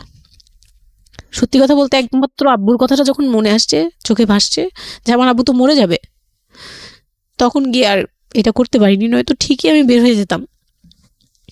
তো ঈদ আসলো, ঈদের পরের দিন কক্সবাজারের উদ্দেশ্যে রওনা দিল। আর তার একটা অভ্যাস ছিল যে মানে সে কিছু দিলে বা করলে বা আমার জন্য যদি সে 2টা টাকাও খরচ করতো, এটা খুব হাইলাইট করতো, সবার সামনে তুলে ধরার জন্য চেষ্টা করতো। ওই কক্সবাজার যাবে, সে খুব মানে ঢোল পিটাচ্ছে যে আমাকে নিয়ে কক্সবাজার যাচ্ছে, কিন্তু শপিং করে দেয়নি, এটা আবার হাইক করতেছে। আচ্ছা, যাই হোক, ওই সব বলতে গেলে শপিং এর টাকা সেভ করে আমাকে কক্সবাজার নিয়ে যাচ্ছে। তো গেলাম কক্সবাজারে, সেখানে গিয়ে আরেক ধাক্কা খেলাম যে কক্সবাজার যাওয়ার পরে প্রথম রাত মোটামুটি ভালো ছিলাম, পরের দিন সকালে সে আমার সাথে মানে এমনভাবে মানে ফিজিক্যাল রিলেশন করতে চেয়েছে যেটা সম্পর্কে আমি অবগত ছিলাম না, মানে আমি জানতাম না যে এরকম কিছুও হয়। তো এক সময় সে আমার হাত পা জোড়াজোড়ি করে ধরে, মানে প্রায় হাত পা বাঁধার মতো জোড়াজোড়ি করে সে আমার সাথে ওই রকম কিছু করতে চায়। তখন আমার মানে আমি খুব বাধা দেওয়ার পরে বা চিল্লাচিল্লি করার পরে সে আমার গায়েও হাত তুলে 2-3টা চট থাপ্পড় দেয়। আপনাদের মধ্যে সম্পর্কের জায়গাটা কি আপনি তখনও কি ওনাকে আপনি করে বলতেন? হ্যাঁ, আমি এখনো স্টিল নাও। তার মানে বিষয়টা এরকম হয়ে গেছে যে ওই দূরত্বটা বিয়ের পরে ছিল, এবং সেই দূরত্ব থাকা অবস্থায় ও এই জিনিসগুলো প্র্যাকটিস করে যাচ্ছে ওর মতো করে, এবং সেখানে যখন ও সাকসেসফুল হতে না পারছে তখন সে আপনার গায়ে হাত তুলছে, তাই তো? সেটাই। হ্যাঁ, তারপর আর সবচেয়ে বড় কথা হচ্ছে সে তার জায়গাটা, সে তার চাওয়াগুলো সব পূরণ করতেছে, বাট আমার দিকটা দেখছে না। এবং সে যে শুধু আমার না, মানে সে মানুষটাই এমন, আগে বুঝি নেই, পরে অনেক ধীরে ধীরে গিয়ে পরে বুঝতে পেরেছি যে উনি সম্পূর্ণ সেলফ সেন্টার, মানে নিজের যেটা অধিকার সেটা সে আদায় করে নিবে, তার বাকিগুলো নিয়ে তার কোনো মাথা ব্যথা কি হচ্ছে বা কার কি হচ্ছে এটা দেখার বিষয় না, এটাই মেন্টালিটি। তো এইগুলো করার পরে আমার মানে খুব পেইন হলো, আমার খুব কষ্ট হলো যে আমি কবে ঢাকায় যাব, একটা পেইন। ওটা কি জীবনে প্রথম কক্সবাজার যাওয়া? হ্যাঁ, ওটা আমার লাইফে ফার্স্ট। চিন্তা করে দেখুন, এক ধরনের হানিমুনি বলা চলে ওদের জন্য। হানিমুনি করা হয়েছিল, কিন্তু ওটা আমার জন্য হানিমুন ছিল না, অন্য কিছুই ছিল। আচ্ছা, খুব পেইনফুল ছিল। ওকে, যাই হোক, আমি খুব ভয়ে ছিলাম যে এখানে আমাকে মেরে ফেললেও কেউ জানবে না, এরকম একটা ফিল ছিল আমার ভিতরে। চিন্তা করতে পারেন, প্রত্যেকটা মোমেন্ট একটা মানুষ, একটা মেয়ের সাথে, একটা ছেলের সঙ্গে বসবাস করছে একটা মেয়ে, এবং তাদের স্পেশাল মোমেন্টসগুলো তার জন্য ভীতির কারণ। সে হয়তোবা তখন এরকম মানে চিন্তা করছে যে এই স্পেশাল মোমেন্টটা যেন না আসে, ওর সঙ্গে স্পেশাল টাইমটা যেন আমি না হয়, রাত যেন না হয়। বিষয়গুলো তো এরকমই ছিল, কারণ ওর জন্য কিন্তু এগুলো অনেক ভয়ানক রকমের টর্চার। হ্যাঁ, তারপর আর আমার সাথে যারা ছিল, মানে ফ্যামিলি তো 2টা গিয়েছি আমরা, মানে আমার হাজবেন্ড আমাকে নিয়ে গেছে, আর হচ্ছে আমার চাচাতো বোনের রিসেন্ট বিয়ে হয়েছিল, চাচাতো বোনের হাজবেন্ড আর চাচাতো বোন, ওরা 2জন গিয়েছে। কিন্তু ওরা ওদের মতো ছিল, আমরা আমাদের মতো ছিলাম, এরকম আর কি। তো ওইভাবে আর আমাদের সাথে ইয়ে করা হয়নি যে একদম সব বিষয়ে ডিটেলস বলা। আর আমার চাচাতো বোন আমার অনেক বড় ছিল, যার কারণে আমি আপুকে বলতাম না, লজ্জা পেতাম। তো ওই দিক থেকে 3 দিন পরে 4 দিনের দিন আমি খুব জেদাজেদি করে, মানে কান্নাকাটি করে চলে আসবো করতেছি, কিন্তু আমাকে কেউ আর জিজ্ঞেস করতেছে না যে কেন। মানে আমার বোন জামাইও বিষয়টা খেয়াল করেনি, আমার বোনও খেয়াল করেনি যে আমি কেন বারবার চলে আসতে যাচ্ছি। হ্যাঁ, এত সুন্দর একটা ওয়েদার, ওরা তো খুব এনজয় করছিল হয়তো বা, মানে আমি তাদের এনজয়মেন্টে বাধা দিলাম, এরকম আর কি। তো খুব কান্নাকাটি করে ওই রাতেই আমি চলে আসবো, আমি বলছি তোমরা সবাই থাকো, আমি চলে যাই, মানে এইভাবে কান্নাকাটি করছে, আমি থাকবোই না, আমি আর একটা রাত এখানে থাকবো না। আমার কাছে মনে হচ্ছে তাও এলাকার ভিতরে তো থাকবো, যাই হোক, কিন্তু এখন তো আমি বাইরে আছি, অনেক দূরে। আমার কাছে এরকম মনে হচ্ছিল যে আমি যদি মরে যাই, আমি যদি যে কোনো সময় মারা যাবো, এরকম মনে হচ্ছিল। তো আমি ওই সময় বলাতে ওরা সবাই মিলে চলে আসছে, সবার মন খারাপ যে আমার জন্য চলে আসতে হলো তাদের। তো ঢাকায় আসলাম। ঢাকায় আসার পরে ঈদের ছুটির শেষে সে তার মতো করে বিজনেস করতেছে, আমি আমার মতো ঘরে ছিলাম। 2-3 মাস গেল, কোরবানি ঈদ আসলো, প্রথম কোরবানি ঈদ। কোরবানি ঈদের সময় যেটা হলো সেটা হচ্ছে আমার মামার বাসা থেকে মাংস, মানে কোরবানি ঈদের যে মাংসটা পাঠায়, পুরান ঢাকার একটা আছে যে নতুন বিয়ে হলে বাবার বাড়ি থেকে রান পাঠানো হয়, একবারে পুরো একটা রান ধরে পাঠিয়ে দেয়, বাবার বাড়ি থেকে মেয়েদের পাঠায়, মানে কোটাকুটি নেই, রানী পাঠিয়ে দিতে হবে, একদম আস্ত পাঠায়। এটা পুরান ঢাকার রেওয়াজি, একবারে যে কয়টা মেয়ে থাকবে ওই কয়টা রান বাসায় যাবে, মানে ওই রানগুলোর কেউ কাটতে পারবে না, একদম আস্ত পা ধরে দিয়ে দিবে একবারে। আচ্ছা আচ্ছা, ইন্টারেস্টিং তো। হ্যাঁ, এটা কিন্তু পুরান ঢাকার একটা রেওয়াজ, এখনো আছে। মানে কোরবানি হলেই সঙ্গে সঙ্গে রানটা যাবে মেয়ের বাসায়। আচ্ছা, মেয়ের বাসায় যেতেই হবে এটা। তো ওই রকম আমার মানে ওরা আশা করছিল যে আমার মামা এরকম করবে, কিন্তু আমার মামা তো প্রায় অনেক বড় গরু দেয়, আর একটা দেয় না, 2টা থেকে 3টা দেয়। তো ওনার নিজেরই আছে 3টা মেয়ে, 3 মেয়ের শ্বশুর বাড়িতে পাঠাতে হয় 3 রান। মানে এখন এক মেয়ের, বড় মেয়ের যে 20 বছর 22 বছর হয়ে গেছে বিয়ের, তারপরও পাঠাচ্ছে, প্রতিনিয়ত পাঠাতে হয়। তো ওই দিক থেকে আমি যদি এখন আরেকটা নেই, তাহলে উনি তো আরও কাউকে উকিল দিয়েছে, বা আরও কোনো মেয়ে আছে, মানে আমার উকিল দিয়েছে, আমার খালু দিয়েছে, আরেক খালু, আমার ওই খালা হচ্ছে আমার আম্মুর খালাতো বোন, মামাতো বোন, কিন্তু আমাদের বাসায় মানে আমার নানু বাড়িতে বড় হয়েছে দেখে আমার আম্মুর খুব ক্লোজ। তো ওই খালু আমাকে উকিল দিয়েছে। তো ওই দিন করলো কি, যে এই রান পাঠায়নি বলে, সেই রান পাঠায়নি ঠিকই, কিন্তু রানের যে উপরের অংশ, মানে বড় একটা পিস আমার বাসায় পাঠানো হয়েছে আমার উদ্দেশ্যে, আর নামটা আমার লিখে দিয়েছে, আমার নাম লেখা এটা পাঠিয়েছে। তো ওই মাংসটা রেখে যখন চলে গেছে না আমার ভাই, তার ছোট বোন, আমি তখন মানে দেখলাম যে মানুষ কতটা হিংস্র হলে পরে এরকম ফেস হয়। আমি তো চুপ করে বসে আছি, আমি কিছুই মাথায় নেই যে এটা নিয়ে যে কী হবে, আমি বুঝিই নেই বিষয়টা। সে মাংসটা ধরে রাস্তায় ফেলে দিছে ঈদের দিন রাস্তায় ফেলে, এই মাংসে কেন ওর নাম লেখা থাকবে? তাহলে এই যে আমরাও তো ভাগ্নি, মানে আমরাও ভাগ্নি, আমাদের বাড়িতে আমার মাংস আসছে, ওর নাম দিয়ে আসছে, তাহলে রান আসলো না কেন? দোষ হয়ে গেছে, এটা খুব বড় অন্যায় হয়ে গেছে। ভয়ানক। আমি ভয়ানক বলছি এই কারণে যে আমাদের সমাজে কিছু কালচার আছে যেগুলো আসলে মেয়ের বাড়ি থেকে পূরণ করা হয়, ধরে নেওয়া হয়, বা ছেলের বাড়ি থেকেও। সেটা পাঠ্য বইয়ে তো থাকে না এগুলা, মানে কালচারে আছে, এগুলো শুনতে ভালো লাগে, কিন্তু প্র্যাকটিসের জায়গা থেকে যদি এটা অত্যাবশ্যকীয় নিয়ম হয়ে যায়, কখনো কখনো যেটা কতটা ভয়ানক পেইনফুল হয়।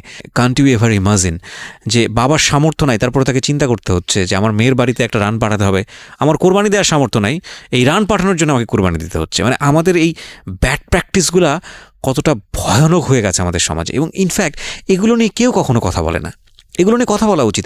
একটা মানুষ, একটা সোসাইটি চেঞ্জ হবে কিভাবে, একটা মানে পুরো কমিউনিটি চেঞ্জ হবে কিভাবে, একটা রাষ্ট্র চেঞ্জ হবে কিভাবে, এই ছোট আমরা তো সব জায়গাতেই পয়জনাস। এই ছোট বিষয়গুলো যদি চেঞ্জ না হয়, আমরা যে এত ডিগ্রি নিচ্ছি, প্রতি বছর পিএইচডি, ভুরি পিএইচডি বের হচ্ছে, ডক্টরেট, হ্যাঁ, আমাদের বিশ্ববিদ্যালয়ে ভরে যাচ্ছে, আমাদের ছেলেমেয়েরা গোল্ডেন A+, আমাদের পাশের হার বাড়ছে, কিন্তু এই সব যে মানে খোরা কালচার, ল্যাংড়া টাইপের কালচার, এগুলোর যে পরিবর্তন হচ্ছে না, বা এগুলো নিয়ে যে কেউ কখনো কোনো কথা বলে না, এগুলো নিয়ে না পত্রপত্রিকায় কথা হয়, না কোনো মিডিয়াতে কথা হয়, অথচ এগুলো আমাদের জীবনটাকে পঙ্গু করে দিচ্ছে, এবং এগুলো নিয়ে কেউ কখনো কথা বলে না। আমরা যৌতুক নিয়ে কথা বলি, এবং যৌতুক একটা ঘাতক ব্যাধি, আমরা যৌতুক মোকাবেলা করতে পেরেছি, কিন্তু এই কালচারের মধ্যে যে যৌতুক ঢুকে বসে আছে, সেটা নিয়ে আমরা কেউ কখনো কথা বলি না, এবং এগুলো নিয়ে কথা বলা উচিত।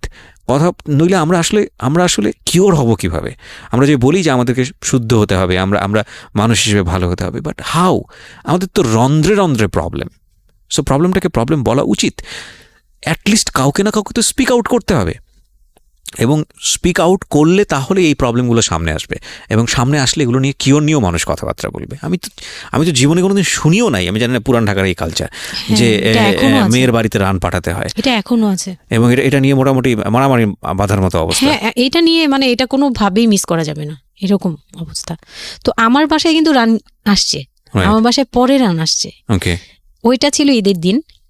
হ্যাঁ, ঈদের দিন তারা আমাকে খুব ব্যাডলি কথা শুনাইছে। আমাকে সামনে বসিয়ে রেখে, মানে 4-5 ভাই বোন একসাথে বসে যেরকম মিটিং, মনে হয় আমি অনেক বড় একটা পাপ করে ফেলছি তার ভাইয়ের কাছে বিয়ে হয়ে। আমার পাপ হয়েছে যে আমি নাকি তার ভাইকে কিভাবে ভুলিয়ে ভালিয়ে, আমি তখন ভুলাবো কি, আমার তো ভালানোর প্রশ্নই আসে না। আমি তখন মনে মনে মানে হাসিও পাচ্ছে, আমি অবাক হচ্ছি যে এগুলো কি বলতেছে, আমি নাকি তাদের ভাইকে হাত করেছি, এই টাইপের কি কথা বলতে, মানে আমি এখন বলতে পারবো না বুঝিয়ে। তো এইগুলো বলছে, তো আমার কাছে খুব মনে হচ্ছে যে আমি কান্না করতেছি, খুব কান্না করছিলাম। তো কান্না টান্না করার পরে আমার যে হাজবেন্ড ছিল, সে কেমন একটা লোক যে সে এটাও বললো না যে মাংসটা তুলে নিয়ে আসি। এটা তো একটা মানে বলতে গেলে কোরবানি দেওয়া হয়। আপনার শ্বশুর বেঁচে ছিল না? না, আমার শ্বশুর শাশুড়ি দুজনই মারা গিয়েছে। তার মানে ওই পরিবারের মূল হর্তাকর্তা হচ্ছে আপনার হাজবেন্ডই। হ্যাঁ, আচ্ছা। তো তখন সে ওই মাংসটা নিয়ে আসলো না, ভাই বোন ফেলে দিছে, সেও তাদের সাথে তাল মিলাচ্ছে, কিন্তু আবার আমাকে সরাসরি কিছু বলছে না। কুকুর কামড় দেওয়ার কথা, কারণ পুরান ঢাকায় তো কুকুরের অভাব নাই রাস্তাঘাটে, আমি যেটা দেখি। না, ওইগুলির ভিতরে নাই, ছিল না, ওইগুলিতে ছিল না, থাকলে হয়তো। আর এগুলো করলে তো আপনাদের যে কালচারটা, সেটা হচ্ছে পুরান ঢাকায় একটা জিনিস খুব ভালো লাগে, একটা ফ্যামিলির খবর আরেকটা ফ্যামিলি জানে, যে এই ফ্যামিলি পরিবারে কি হচ্ছে, এই পরিবারে কি হচ্ছে। আশপাশে তো খুব মানে ওরা তো খুব লাগানো বাড়ি ঘর, তো সবাই শুনে, এক দেয়াল দুই বাড়ি। তার মানে এগুলো কত কানাঘুষো তো হচ্ছিল নিশ্চয়ই পুরো এলাকা। আমি যে কি পরিমাণ মানে লজ্জা, মানে অনুতাপ, আমাকে মানে এমন বানিয়ে ফেলছে যে আমি ওই বাড়িতে শুধু ক্লাস 9-এ পড়ুয়া একটা মেয়ে, যেখানে তার মানে রঙিন স্বপ্ন নিয়ে ডানা মেলে বাঁচার কথা, এবং ঢাকাতে বড় হয় একটা মেয়ে, ক্যান্ট ইউ এভার ইমাজিন? সেই মেয়েটার ঈদের সময় আমরা সাধারণত দেখি যে সকালে একটা ড্রেস পরবে, দুপুরে একটা পরবে, রাতে একটা পরবে, বান্ধবীদের সঙ্গে ঘুরে বেড়াবে, এবং মানে পাংখা যেটাকে বলে ওইরকম একটা এইজ। সেই সময়টাতে তার মাংস নিয়ে টানাটানি শুরু হয়েছে, এবং তার বাড়িতে মাংস আসলো কিনা সেটা নিয়ে টানাটানি শুরু হয়েছে, এবং সে মহল্লায় বেরোতে পারছে না নিজের মুখ, এবং এভরি নাইট তার উপর ফিজিক্যাল টর্চার। এবং ক্যান ইউ এভার ইমাজিন যে আমাদের সমাজে মেয়েরা, নারীরা কতটা সহ্য করে? কেউ সুবিধাভোগী অফকোর্স, কিন্তু ম্যাক্সিমাম ফেসটাই হয়তো বা এরকম। এবং এই জন্য নারী নির্যাতন বলে যে শব্দটা না, আসলে এটার যে ব্যাপ্তি, মানে এটার যে কতটা ভায়োলেটিভ হতে পারে, এটার ভেতরে না ঢুকলে আসলে বোঝা যায় না। তারপর কি হলো? তারপর ওই দিন গেল, ওই দিন ওই মাংসটা আমার ওই যে মেঝো দেবর, যে উনি আবার একটু অন্যরকম ছিল, উনি পড়ালেখা করেনি, উনি খুব রাফলি কথা বলতো, উনি জুতার ব্যবসা করতো। তো এমনিতে মেন্টালিটির দিক থেকে বলতে গেলে অনেকে থাকে না যে পড়ালেখা না করেও শিক্ষিত, অনেকে এরকম থাকে, কিন্তু মানে সে পুরোপুরি মানে শুদ্ধ ভাষায় কথা বলতে পারে না যে একটা লোক, খুব ঢাকাইয়া ভাষায় পুরোপুরি গালাগালি, বলতে গেলে প্রত্যেকটা কথার আগে পিছনে একটা করে গালি থাকে এরকম। কিন্তু তারপরেও না, তার মেন্টালিটি আমার ভালো লাগতো। ইভেন নাও আমি এখনো চিন্তা করি যে আমার ওই ভাইয়া অনেক ভালো, হ্যাঁ, ওই দিক থেকে। তো উনি এসে এরকম দেখে বাসায় মাংসটা নিয়ে এসে রেখে তারপর খুব গালাগালি করে, খুব বাজেভাবে ভাই বোনদের বলল যে তোরা আসলে মানুষই না, তোরা মানুষ হইলে এই ধরনের এই সিচুয়েশনটা ক্রিয়েট করতি না। মানে উনি উনার মতো করে বলছে, গালাগালি করে, যে এইরকম মানুষ করে, তোরা কি ছোট লোক, জীবনে কি কখনো এগুলি দেখোস নাই, বা এগুলো কি কখনো খাস নাই, বা এখনো কি পাস না? এরকম করার কি আছে? ওর বাসা থেকে আসলে খাবি? এরকম মানে এইভাবে খুব বাজে 2-4টা কথা বলছে। তারপর তারা গিয়ে ঠান্ডা হয়েছে, আর আমার বলতেছে তুমি এখানে বসে বসে ওদের দৃশ্য দেখতেছো কেন, তুমি উপরে যাও। তখন তার বউর আবার একটু জেলাস হলো যে আমার প্রতি তার কেন এত টান। মানে ওই দিক থেকে আবার মানে ওইটা ওইভাবে দেখলো না যে ভাই হিসেবে বোনকে সেভ করলো, এরকম না। আমি কিন্তু এইভাবে নিয়েছি যে মনে হচ্ছিল যে আমার বড় ভাই, এটা ওদের ভাই না, আমারই বড় ভাই, আমাকে সেভ করলো। আমার কাছে এত ভালো লাগছে, আমি কিছু হলেই বলতাম ভাইয়ারে, যে বলতাম ভাইয়া দেখেন না আমার সাথে এটা বলতেছে, সাথে সাথে নেমে এই কে ওরে গালাগালি করছে, উনি তো গালাগালি শুরু করে দেয়। আর উনারে সবাই ভয় পেত, মানে আমার হাজবেন্ড ভাই বোনের সাথে তাল মিলাতো, আর উনি ছিল একটু ডিফারেন্ট।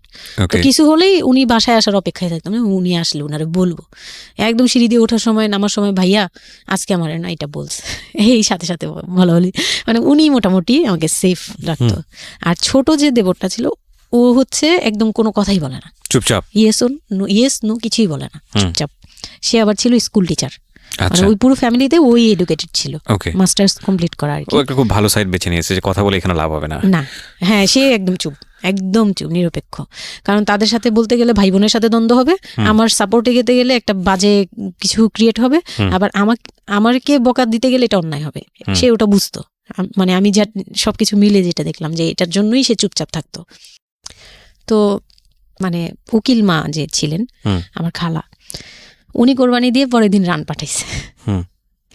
পরে এই রান পাঠানোর পরে আমার ওই যে মেজ দেবর যে ছিলেন তিনি তো আরেকটা দিল একদম, মানে আরেক ধোলাই দিল সবাইকে, যে ছোট লোক এখন বল যে ও বাসায় ফোন করে বলছে বা বাসায় গেছে, ও তো কালকে থেকে বাসায় যায়নি, ওর হাত তো ফোনও নাই, ফোন নিলে তোদের কাছ থেকেই তো নিতে হবে, তখন আমার হাতে ফোন নেই, তো ও তো বাসায়ও যায়নি, এখন বল যে এটা ও বলছে তারপর ও পাঠাইছে, তোরা এত ছোট লোক কেন, মানে ভাই বোনরাই বলতেছে।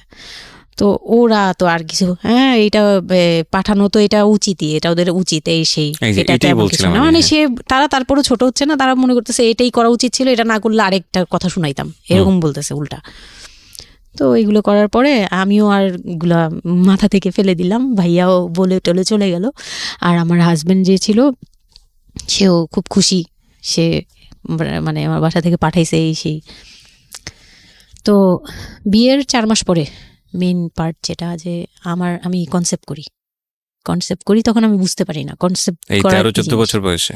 হ্যাঁ, তখন আমি স্কুল যাতায়াত করতাম, রেগুলার না, আচ্ছা, মাঝে মাঝে রেগুলার, মানে মাঝে মাঝে বলতে আমি চাচ্ছিলাম কি পড়াটা রানিং থাকুক, এক্সামগুলো দিব আর বাসায় থাকবো, আর বাসা থেকে যখন স্কুল ড্রেস পরে বেরোতাম আমাকে সবাই মিলে কি যে বলতো, মানে বলার মতো না, এগুলো অকথ্য ভাষা বলতে গেলে, যে মানে নোংরা কথা বলতো। তো যাই হোক, ওগুলো আমি কানেও নিতাম না, আমি বলতাম না আমি স্কুলে যাব, আর যেহেতু বিয়ের সময় বলছে যে ওরে পড়াশোনা করতে দিব, আমার হাজব্যান্ড এগুলো বলছে, ও না ও স্কুলে যাবে আসবে সবই করবে, পরে গিয়ে বলে কি তুমি বাড়ির বড় বউ, তুমি যদি স্কুল ড্রেস পরে স্কুলে যাও কেমন দেখা যায়, আমি তো বোরকা পরতাম, তো বলে না স্কুলে গিয়ে তো তোমার বোরকাটা খুলতে হয়, অ্যাসেম্বলিতে দাঁড়াও, ওই যে পিটি করো তোমরা, এগুলো তো আশপাশ থেকে দেখা যায়, এলাকার ভিতরে স্কুল, আমার অসম্মান, এটা তার অসম্মান। উনি পড়াশোনা করেছেন আপনার হাজবেন্ড? না, উনি ক্লাস 5 পর্যন্ত পড়ে আর পড়াশোনা করেন। রাইট, ওনার জন্য অসম্মানই হবে এটা। আমি ক্লাস 5 পড়ুয়া যারা আছেন বাংলাদেশ, তাদের সবার প্রতি রেসপেক্ট রেখে বলছি, ক্লাস 5 না, এনার ডিগ্রি পাস করা এরকম অনার্স মাস্টার্স পড়ুয়া এরকম অনেক ছেলেমেয়ে আছেন যারা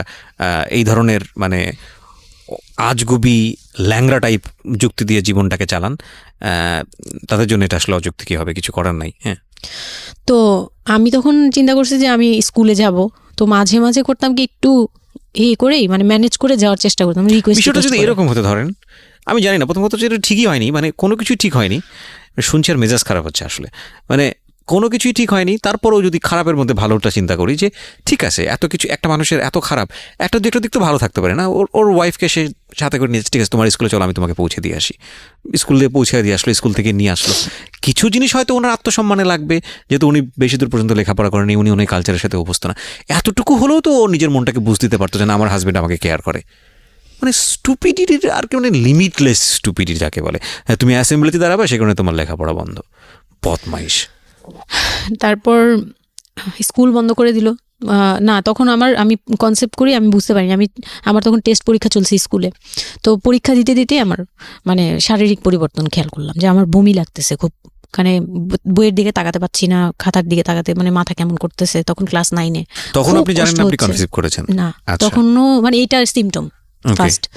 তো এইরকম হওয়ার পরে রাতে 11:30-12টার দিকে আমি না খুব গড়াগড়ি করে কান্না করতেছি, জোরে জোরে, মানে খুব গড়াগড়ি করে জোরে জোরে কান্না করতেছে, আমার মাথায় নেই যে কে শুনতেছে কে না শুনতেছে এরকম। তো এটা দেখে তার বোন, যেটা বিয়ে হয়ে গেছে, সে আবার ছিল বাসায়, তো সে দেখে বলতেছে, সে আবার মানে খারাপ লাগছে তার কাছে, বলে চলো এক্ষুনি তোমার নিয়ে হসপিটালে যাব। হ্যাঁ, ওর কি হইলো হঠাৎ করে, কি খাইছিলা তুমি, কি উল্টাপাল্টা কিছু খাইছো কি না, এই সেই। বলছি না, আমার কেন জানি অনেক পেট ব্যথা করতে, আমি পারতেছি না সহ্য করতে, পেট জ্বলতেছে আমার খুব। তো নিয়ে গেল ডাক্তারের কাছে, তখন ডাক্তার আমার নার্ভস দেখে বললো যে she is pregnant, but 100% confirm করতে পারবেন না এমনিতে, তবে উনি আর কি উনার মতো করে বলছে। আর তখন টেস্ট দিল একটা, যে রাতে নিয়ে যান, ইউরিন টেস্ট টাইপের একটা কিছু বাসায় করা যায়, ওই টাইপের একটা টেস্ট দিল, তো ওইটাই করলাম। বাসায় এসে করার পরে পজিটিভ আসছে, যেভাবে বলছে ওইভাবে করছি, করার পরে পজিটিভ আসছে। পজিটিভ আসার পরে মানে আমার কাছে যেটা মনে হচ্ছিল, যে আমি মানে এতটা খুশি হয়েছি, আমি কিন্তু বিয়ে নিয়েও খুশি না, আমার মনে হচ্ছে এটাই আমার অ্যাচিভমেন্ট লাইফের। আচ্ছা, এতটা খুশি হয়েছে আমি বলতে পারবো না কেন। এটা আসলে ন্যাচারালি আল্লাহ হয়তো প্রত্যেকটা মেয়ের মধ্যে এই বিষয়টা দিয়ে দেন, যে নইলে আসলে মা কেন, মানে মা তো মাই, এটা আসলে আল্লাহ গিফটেড অফকোর্স। দেখেন এরকম একটা ডিফিকাল্ট সিচুয়েশনের মধ্যে, যেখানে 13 বছর বয়সে ওর আসলে এই জিনিসটা ফিল করার কথা না, সেখানে ও ফিল করতেছে, এটা কিন্তু লজিকলেস ফিল, এবং এই ফিলটা সম্পূর্ণই ন্যাচারাল। ওকে, আমার কাছে তখন মনে হচ্ছিল কি যে আমার পেটে একটা জীবন্ত কিছু আছে, এক্স্যাক্টলি, মানে এরকম ফিল হচ্ছে। আর আমি এটাকে মানে একটা কিউরিয়াসিটিও, যে দেখি তো কি হয়, কতদিন পরে কি হবে, মানে এটা আস্তে আস্তে বড় হবে, এটা কি করবে পেটে, এটা কিভাবে আসবে, মানে দুনিয়াতে কিভাবে আসবে, এটা এইগুলোও জানি না আমি, যে মানে এটা বড় হলে পরে এটা যে কিভাবে দুনিয়াতে আসবে। You feel like it's a game, কোন একটা খেলা, খুব মজার একটা খেলা, যে আমি একটা কিছু পাইছি, এটা নিয়ে থাকা যাবে এখন, এরকম মনে হচ্ছিল তখন। খুব মানে খুব কেন জানি খুব আনন্দ, মানে মা হওয়ার ফিল না, কিন্তু এটা মা হওয়ার ফিল না, কিন্তু কিউরিওসিটির জায়গা থেকে কিছু একটা আছে আমার সাথে, আমি এটা নিয়েই থাকবো এখন, মানে আমি একটা কিছু পাইছি এখন, আর আমি একা না, এরকম মনে হচ্ছে। তা আমি না দৌড়ে দৌড়ে বের হয়ে বললাম কি, ওই যে বোনটা আমাকে রাতে নিয়ে গেছিল ডাক্তারের কাছে, সে তো ছিল রাতে, তো আমি বের হয়ে বলতেছি কি, আপা আমার না এইরকম 2টা আসছে, মানে এই পজিটিভ স্টেপ গুলো আসে যেগুলো বলছি। পরে সে না সাথে সাথে বলে কি, এখন তো আমাদের কদর কমে যাবে আরো। প্রথম ছিল এটা, প্রথম ডায়লগ ছিল এটা, মানে মনটা খারাপ করে সে বড় নিঃশ্বাস ফেলে বলল, হ্যাঁ এখন তো আমাদের কদর কমে যাবে, আর তো এখন তো আর কম কম আশা লাগবে। তার সাথে ছোট বোনটা বলতেছে, তুমি না সময় কমে বুঝে কথা বলো না, এইগুলো তো বুঝতে হবে, মানে তাদের মতো করে তারা বলতেছে, যে পুরান ঢাকার মানুষ যেভাবে বলে ওইভাবে বলতেছে, যে এগুলো তো বুঝতে হবে যে এগুলো প্ল্যান করা, মানে আমি ইচ্ছা করে কনসেপ্ট করছি এরকম কিছু বুঝাইছে, কিন্তু আমি তখনও না এই জিনিসটা মানে ঘোলা আমি বুঝি নাই যে ওরা কি বলতেছে দুইজনে। তা আমি বলি যা মজা তাই বলুক, আমি আমার মতো থাকি। তা আমি দৌড় দিয়ে গিয়ে আমার হাজবেন্ডকে না বললাম, এই উঠেন না। আমি তখনও পর্যন্ত কিন্তু তাকে খুশি হয়ে গেছে বলিনি, ফার্স্ট তাকে খুশি মনে কিছু বলতেছি। বিয়ের 4 মাসে আমি তাকে কখনো ডাকও দিইনি, তাকে কিছু বলিও নাই, বা আমি ওনাকে কোনো রিকোয়েস্টও করি নাই, কোনো আহ্লাদও করি নাই। ফার্স্ট মানে মনে হলো যে আহ্লাদ করে বলি, যে জানেন আমি এরকম আসছে আমার। তো আমি কাকে বলবো, ওদের করে খুশি করতে পারিনি, যাই রে দেখি খুশি করতে পারি কিনা। যে তাকে ধাক্কা দিছি, সে ঘুম থেকে বিরক্ত হয়ে উঠলো, এই ধাক্কা কি করো কেন, কি হয়েছে?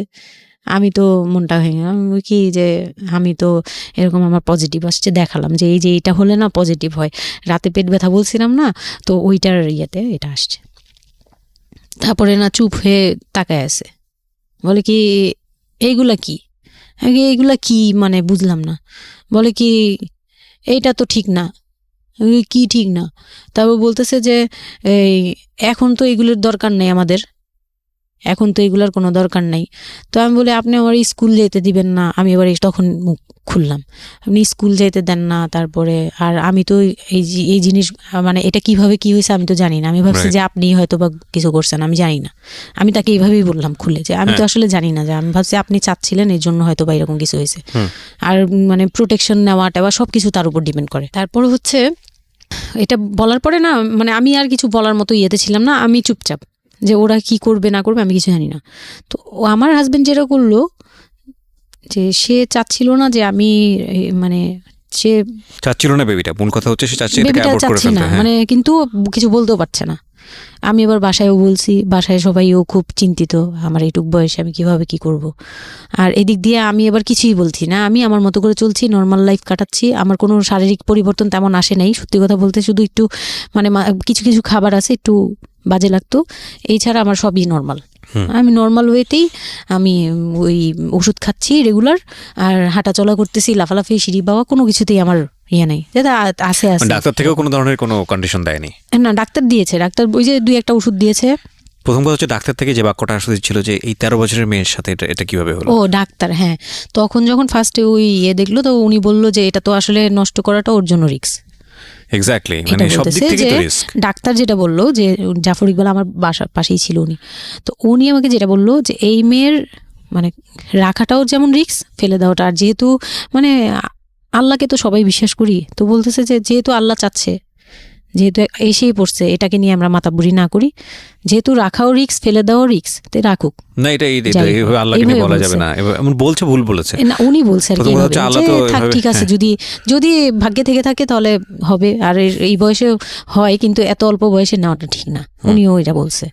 তো ওইভাবে ইয়ে করার পরে তো আমি তো রাখছি ঠিকই, কিন্তু আমি তো মানে ওই সময়টা তো ভালোই গেছে।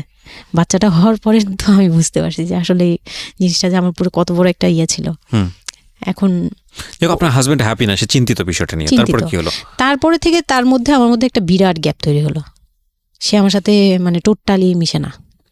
ওকে। ওই সময় থেকে যখন শুনলো রাতে 3টা 4টা বাজেও আসে বাসায়, তার মধ্যে একদম পুরো চেঞ্জিং চলে আসলো হঠাৎ করেই।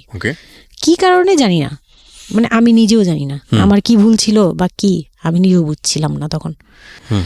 ওই সময় একদিন আসলো রাতে 3:30 না 3টার দিকে, হ্যাঁ 3টার পরে আর কি আসছে। আসার পরে আমি ওই দিন খুব খেপলাম যে প্রত্যেক রাতে, আমি একটা অসুস্থ মানুষ, আমি রাত জেগে আপনার জন্য ভাত নিয়ে বসে থাকি, আপনি প্রত্যেক রাতে এরকম লেট করে আসেন, আমাকে গেট খুলে দিতে হয়, আমি ঘুম থেকে উঠেও গেট খুললে আমার খুব কষ্ট হয়, সিঁড়িটা বেয়ে নেমে আমার গেটটা খুলতে হয়, আমার ভয়ও লাগে, আমি কখনো বাসায় একা থাকিনি।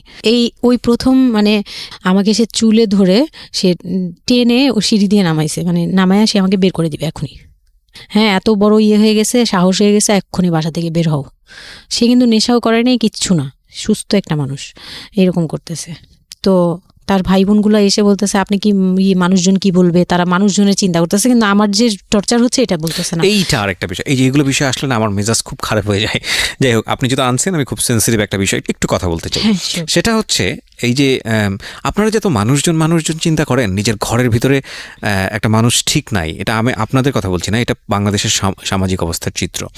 সেটা হচ্ছে আমরা নিজের ঘরের মধ্যে অনেক সময় দেখা যায় যে আপনারা যখন ঘরের মধ্যে একটা বিপদে পড়েন, আপনার চারপাশের লোকজনকে এসে আপনার সেটা সলভ করে। তো ফার্স্ট আপনি ঘরের কথা আগে চিন্তা করেন, আপনার মেয়ে কীভাবে ভালো থাকবে সেটার কথা চিন্তা করেন, আপনার ছেলেটা কীভাবে ভালো থাকবে সেই কথাটা চিন্তা করেন। এতে যদি আপনার দুর্নাম হয়ও কিছুটা, সেটা আপনার ওভারলুক করা উচিত। বরং আপনি যাদের কথা চিন্তা করে এই ছেলে মেয়েদের প্রতি খারাপ আচরণ করতেছেন, আপনার ছেলে মেয়ে খারাপ থাকার কারণে একটা সময় গিয়ে সেটা আউটব্রাস্ট হবেই। যেই মান সম্মানের কথা আপনি চিন্তা করতেছেন, সেই মান সম্মান আরও বেশি পরিমাণে ক্ষতিগ্রস্ত হবে। আমাদের সমস্যাটাই হচ্ছে এই জায়গাটায়, আমরা চারপাশের ঘরের লোকজন কি মনে করবে সেটা চিন্তা করি, অথচ চারপাশের ঘরের লোকজন কারা বসবাস করে, কোথা থেকে আসছে, কি অবস্থা, সেই খোঁজ খবর আমরা রাখি না, কিন্তু আমাদের মান ইজ্জত তাদের হাতে। স্টুপিড মানে ফিলসফি নিয়ে আমরা আমাদের সোসাইটিতে চলি, and this is a very important thing, এবং এগুলোর পরিবর্তন হওয়া উচিত। তো তারপরে কি হলো? তারপর এই হলো ফার্স্ট এই গেল, এইটার পরে এরপর থেকে চলতেছে কন্টিনিউ, মানে এরকম আচরণই করছে সে আমার সাথে। একটু 4 মাসের সময়টা খুব ক্রুশিয়াল একটা মোমেন্ট, খুবই ক্রুশিয়াল একটা মোমেন্ট। হ্যাঁ, সকালে উঠে আমার রুটি বানাতে হতো কন্টিনিউ, সে বাইরের নাস্তা খাবে না, তাকে রুটি বানিয়ে খাওয়াতে হবে। ওই অবস্থায় আমি মানে সকালে উঠে ঘুম থেকে উঠে রুটি বানাতাম, ওর ভাই বোনের জন্য, ওর জন্য, সবার জন্য বানাতাম। এটা না আমাদের সমাজের ছেলেরা না বুঝতেই চায় না, এবং এটা নিয়ে আমাদের কোনো শিক্ষা নাই। আসলে আমি মানে দেখলাম যে এতটা বর্বর কিভাবে। আমি আমার নিজেকে জড়িয়ে ওই কথাটা বলছি, কারণ আমি তো নিজেও বাবা হয়েছি, আমি নিজে থেকেও বুঝি জিনিসটা। মানে এই যে পরিবর্তনটা সমাজ, মানে পরিবারে যখন নতুন একজন সদস্য আসে, সবচেয়ে বড় প্রেশারটা ফিল করে হচ্ছে মা, কারণ তার লাইফ রিস্ক হয়ে যায়। কিন্তু এখানে বাবার যে দায়িত্বটা, খুব মজার বিষয় হচ্ছে, আমি আমার নিজের এক্সপিরিয়েন্সের জায়গা থেকেই বলতেছি, যে বাবার দায়িত্বের জায়গাটা বোঝা শুরু হয় সন্তান দুনিয়াতে আসার পর থেকে, এবং তাও ইমিডিয়েটলি আসে না।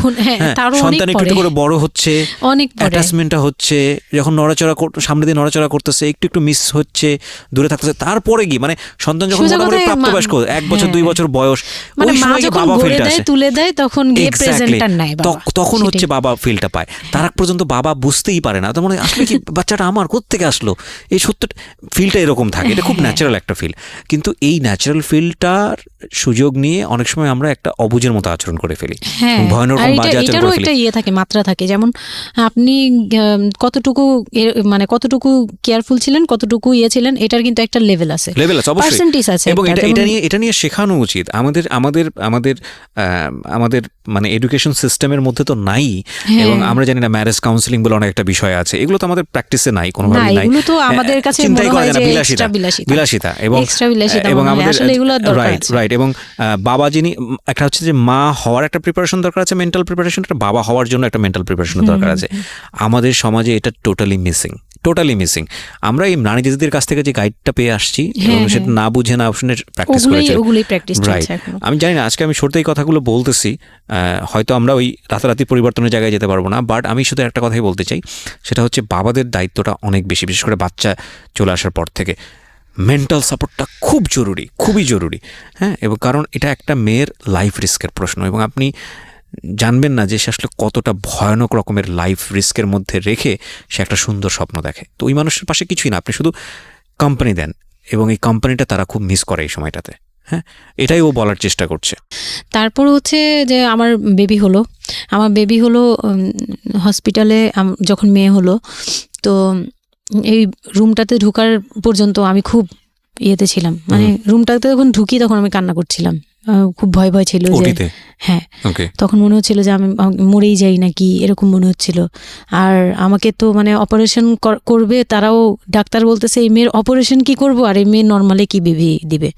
আমি বলতেছে এটা তো গ্রামগঞ্জ না, আপনারা কি করছেন। আমি তখন আরো শুকনা ছিলাম, তো আর এমনিতেও বয়সও কম ছিল, আবার শুকনাও ছিলাম, দেখতে আরো পিচ্ছি লাগতো। বলতো যে অনেক দুর্বল, তো ও তো মানে ঠিক মতো টেক কেয়ারও করেন নাই বাসায়। হ্যাঁ, বলতেছে একদম আমার এই হাতের মানে এইগুলো ব্রেনগুলো বুঝে যেত, এইগুলো বুঝা যেত, একদম হাড় গোড় বুঝা যেত। যখন অপারেশন করে, অপারেশনের 12 ঘন্টা পর আমার সেন্স আসে, প্রায় 12 ঘন্টা। মানে আপনার বেবি হয়েছে আপনি জানেনই না? জানি না। পরে আমি যখন ঘুম থেকে মানে সিজারিয়ান বেবি পরের দিন শুধু রাতে একটু টের পাই যে আমি আমার পাশে কেউ মানে ব্রেস্ট ফিড করছে, এইটা ফিল পাইছি। শুধু মুখের দিকে তাকাতে পারিনি, চোখ খুলতে পারিনি, কিন্তু কেউ একজন আমার পাশে শোয়া, মানে আমার হাতের উপরে একটা বাচ্চা শোয়া, এইরূপ ফিল পেয়েছি। আর এরপরে যে চোখ বন্ধ করেছি, একবারে সকালে প্রায় 11টা-12টার দিকে আমার ঘুম ভাঙছে। তখন তাকানোর পরে একটু পুরোপুরি ইয়েতে, তো আমাকে উঠিয়ে নিয়ে আমাকে ইয়েতে ক্যাবিনে দেওয়া হলো। ক্যাবিনে দেওয়ার পরে আমি বাচ্চাকে দেখি, বারবার চিন্তা করি যে এটা আমার মেয়ে, কোত্থেকে আসলো কিভাবে আসলো, আমি নিজেকে দেখি। তখন না আমার মাথায় এটাও ছিল না যে এটার বাবাকে, এটার ফুপুকে, এটার চাচাকে, হোয়াট এভার, আমার বাচ্চা এটা, মানে আমার আমি এখনো স্টিল না, আমার বাচ্চা এখন ক্লাস 8-এ পড়ে, এখনো আমি তাকে বাচ্চা বলি। হ্যাঁ, তো ও আর আমি একসাথে হাঁটলে মনে হয় কি মানে ফ্রেন্ড আমরা এরকম। পরে হচ্ছে ওই বাচ্চাটা হলো, বাচ্চাটা হওয়ার পরে সে খেলে, আমার খুব ভালো লাগে, তাকে নিয়ে আমার সময় ভালো কাটে। আমার আর মানে ওর বাবার কথা মাথায় নেই যে এই লোক শুধু মানে এনে দিবে ঘরে, আমি রান্না করব, খাবো, ব্যাস ওই পর্যন্তই শেষ। আমার আর এর দরকার নেই, কাউরই দরকার নেই। আমার বাচ্চা নিয়ে আমি পুতুলের মতো খেলি সারাদিন। ওর বাবা অনেক সময় দেখা গেত, ওর বাবা তো রাতে 2টা-3টায় আসতো, আসার পরে যে খাওয়া দাওয়া করে ঘুমাবে। তো আমি তো, আমার তো ওই রুম ছাড়া কোনো ওয়ে ছিল না, ওই রুমে আমি হাঁটাহাঁটি করতাম, বাচ্চা কান্না করতো। একদিন এমনও হয়েছে সে আমাকে ঘর থেকে বের করে দিচ্ছে, আমি নাকি ইচ্ছা করে বাচ্চাকে কাঁদাই আর তাকে ঘুমাতে দেই না। হ্যাঁ, সে আমাকে রুম থেকে বের করে দিচ্ছে। তো রাতে এত রাতে বাসা থেকে যখন রুম থেকে বের করে দিচ্ছে, আমি সিঁড়িতে সারা রাত, মানে ওদের তো আর বারান্দাও নেই, হাঁটার জায়গা। বাচ্চা কোথায় ছিল? বাচ্চা আমার কোলে, বাচ্চা তাওয়াল দিয়ে পেঁচানো আমার কোলে, সে কান্না করতেছে, আমি সিঁড়িতে বসে আছি। আর আমি যখন সিঁড়িতে বসছি, আমি জানি না কি কারণে বাচ্চার কান্না অটো থেমে গেছে। রুম থেকে বের হয়েছি না, তো ওর বাবা যে ধমক টমক দিছে, আমি জানি না কি কারণে, হয়তো বা রাতও অনেক হয়ে গেছিল, অনেক কান্নাকাটির পরে হয়তো ও ক্লান্ত হয়ে গেছিল, ও মোটামুটি চুপ হয়ে গেছে সিঁড়িতে, নয়তো পুরো এলাকা জানার কথা এইরকম। তো আমি সিঁড়িতে বসে বসে কান্না করছি সারা রাত, মানে তখন অলমোস্ট তখন 4টা বাজে আর কি, ভেতরে ভাবে ঘুমিয়েছে নাক ডেকে। হ্যাঁ, তখন সে ঘুমাচ্ছে, ভিতরে গিয়ে ঘুমাচ্ছে। আমি এর ভয়ে রুমেই যাইনি, মানে কি না কি করবে আবার, এই জন্য রুমেই যাইনি। তো এই কাজটা করার পরে সে আমার মন থেকে আরো উঠে গেছে। আমার যে দেবর ছিল, যে বললাম যে আমাকে খুব ভালোবাসতো উনি, তো উনি আবার খুব ভোরে আসতো, জুতার ব্যবসায়ী তো, ওনাদের কারখানা সারা রাত কাজ হতো, প্রত্যেক দিন সকালে 5টা-6টা এইভাবে আসতো। তো ঘন্টাখানিক পরে উনি যখন চলে আসছে, তখন আমাকে সিঁড়ি দিয়ে ওঠার সময় মানে গেট নক করছে, ওনার ওয়াইফ নামছে উপর থেকে, নেমে বলতেছে তুমি এখানে কেন? আমি বললাম যে এরকম আপনার ভাই ঘুমাতে পারে না, আমাকে বের করে দিছে। তো সেও খুব নর্মাল ভাবে নিল ব্যাপারটা, কিন্তু তার ভাই যখন গেট খুলে দেখলো যে আমি জেগে আছি আর ওটা নিয়ে সিঁড়িতে বসছি, তখন সে গালাগালি করতেছে, শালা আমি, ওনার আবার বিয়ের 12 বছর হয়ে গেছে, কিন্তু বাচ্চা কাচ্চা হয়নি। উনি আবার এই দিক থেকে খুব ইয়ে ছিল যে তার খুব ইচ্ছা ছিল একটা বাচ্চার বাবা হবে। এই তো আমার কোল থেকে বাচ্চাকে নিয়ে বলতেছে, তোমরা আসলে কেউ যোগ্য না, তুমি মা হওয়ার যোগ্য না, ও তো বাপ হওয়ার যোগ্য ছিলই না কোনোদিন, কিন্তু তারপরে তোমাদের ঘরে দিছে। মানে সে গালাগালি করতেছে, না আমি এতদিন ধরে ট্রাই করতেছি, আমি পাচ্ছি না, আর ওরে দিয়ে দিছে, ওর মতো একটা অপদার্থরে দিয়ে দিছে, মানে এরকম করে বলতেছে। তারপরে হচ্ছে এই উপরে গেলাম, উপরে যাওয়ার পরে আমি ওই রুমে গেলাম, ওনারা বলতেছে আচ্ছা তুমি যাও, আমরা ওকে রাখি। ঘন্টাখানিক রাখলো, পরে ঘুমানোর পরে আমাকে আবার ডেকে দিয়ে দিছে বাচ্চাকে, যে ও ঘুমালে আমি দিয়ে আসবো, তুমি রুমে ওরে নিয়ে যেও না, ও আবার কান্নাকাটি করলে বড় ভাই রাগারাগি করতে পারে। তো ওইভাবে আমি আবার রুমে গিয়ে ঘুমালাম, পরে ওনারা দিয়ে গেছে। এই গেল একটা রাত।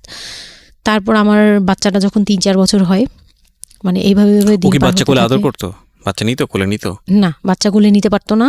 ও ছোট থেকে এত বুঝতো, মানে তার বাবা কি কি পছন্দ করতো, কি কি পছন্দ করতো না, ওগুলা করতো না।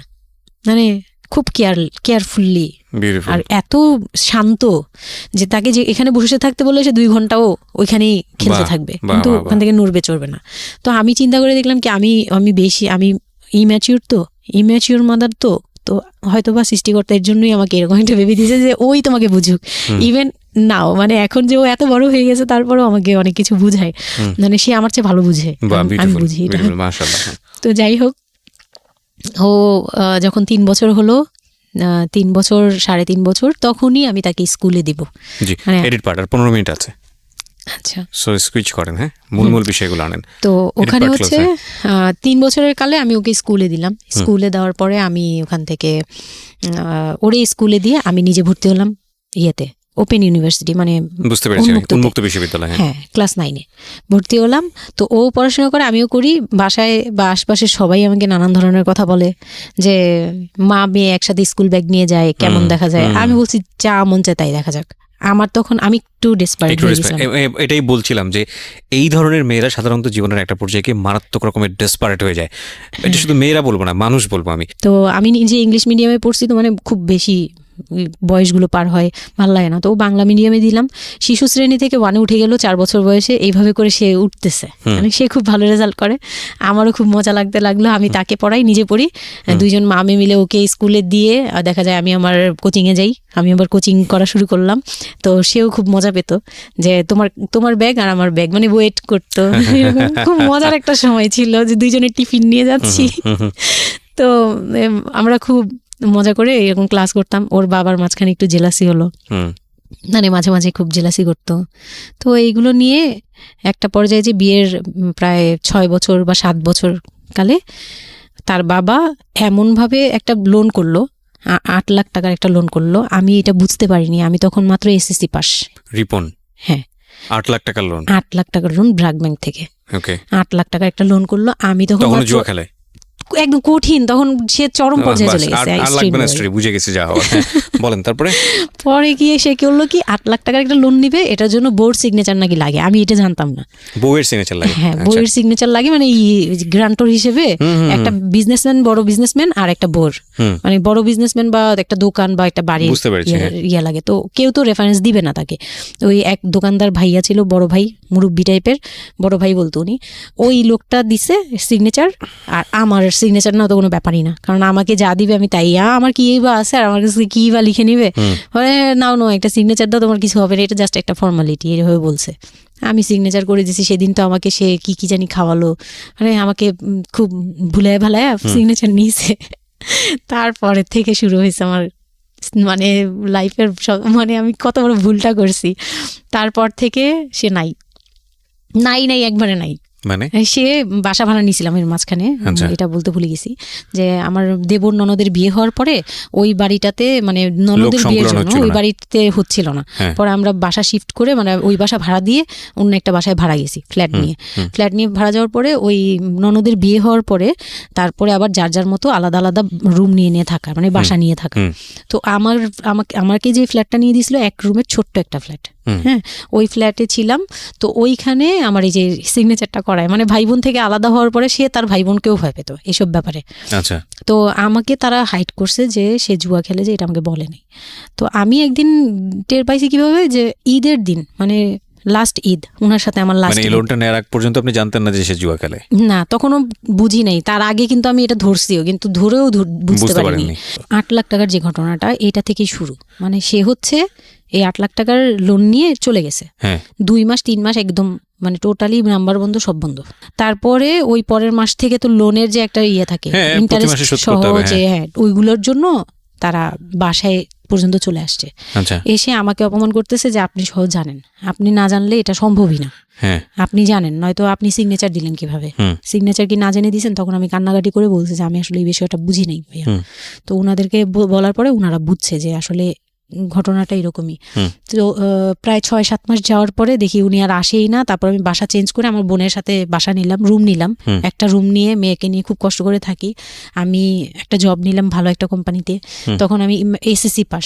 তো এসএসসি পাশের সার্টিফিকেট নিয়ে একমাত্র মার্কেটিং সেলসে জব হয়, এছাড়া কিন্তু আর কোথাও ভালো জব হয় না।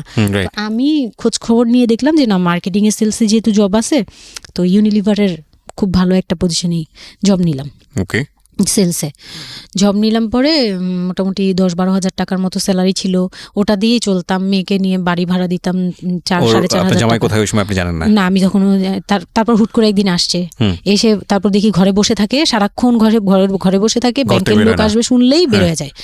আর বের হয়ে আবার 2-3 দিন থাকে না, আবার আসে। মানে একটা কেমন খেলা, লুকোচুরি জীবন। হ্যাঁ, লুকোচুরি জীবন, বিজনেস শেষ, বিজনেস টিজনেস কিচ্ছু না। উনি থাকে, আমি রান্না করলে উনি খেয়ে চলে যায়।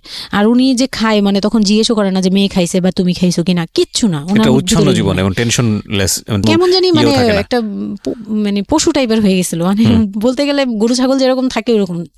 সে আসে যায়, ব্যাস এই পর্যন্তই। তো সে একটা টিভি কিনছিল আমার বিয়ের পরের থেকে, সে কোনো কিছু কিনে নাই, একটা টিভি কিনছিল। লাস্ট মানে যে ছোট লোকি পানাটা করছে সে, যেদিন আমার সাথে, আমি তো তার সাথে ঝগড়াও যেতাম না, তর্কেও যেতাম না, কোনো ধরনের ইয়েতেই যেতাম না। মানে ওই লোকটা এরপরে যে লাস্ট কাজটা করলো, যেটার উপর থেকে মানে পুরোপুরি মন থেকে উঠে গেল, যে একটা টিভি ছাড়া তার ঘরে কোনো কিছু কেনা ছিল না, সব আমার করা। মানে আমার গহনা গাটি বলেন, যাই বলেন ছিল, যাই ছিল টুকিটাকি সব আমার নিজের করা। শুধু ওই টিভিটা সে কিনছিল নিজের টাকায়। সে যাওয়ার সময় মানে একদিন চিল্লাচিল্লি করলাম, মানে আমি আর সহ্য করতে পারছিলাম না, যে প্রত্যেক রাতে আসি, আমি ডাল ভাত যাই রান্না করি, অনেক সময় দেখা যায় ডালও নাই, চাল আছে শুধু, একটা ডিম নিয়ে আসছি, ভাজছি, ভেজে নিয়ে সামনে বসছি, সে খেয়ে উঠে গেল। মানে আমি আর আমার মেয়ে না খাওয়া, বাচ্চাটার জন্য সে মানে এরকম টাইপের, মানে নেশাখোররাও এর চেয়ে ভালো। আমার মনে হয় যে একটা এডিক্ট হলেও সেও চিন্তা করবে যে আমার বাচ্চাটা খাইছে তো, কিন্তু তার মধ্যে এই ফিলটা নাই।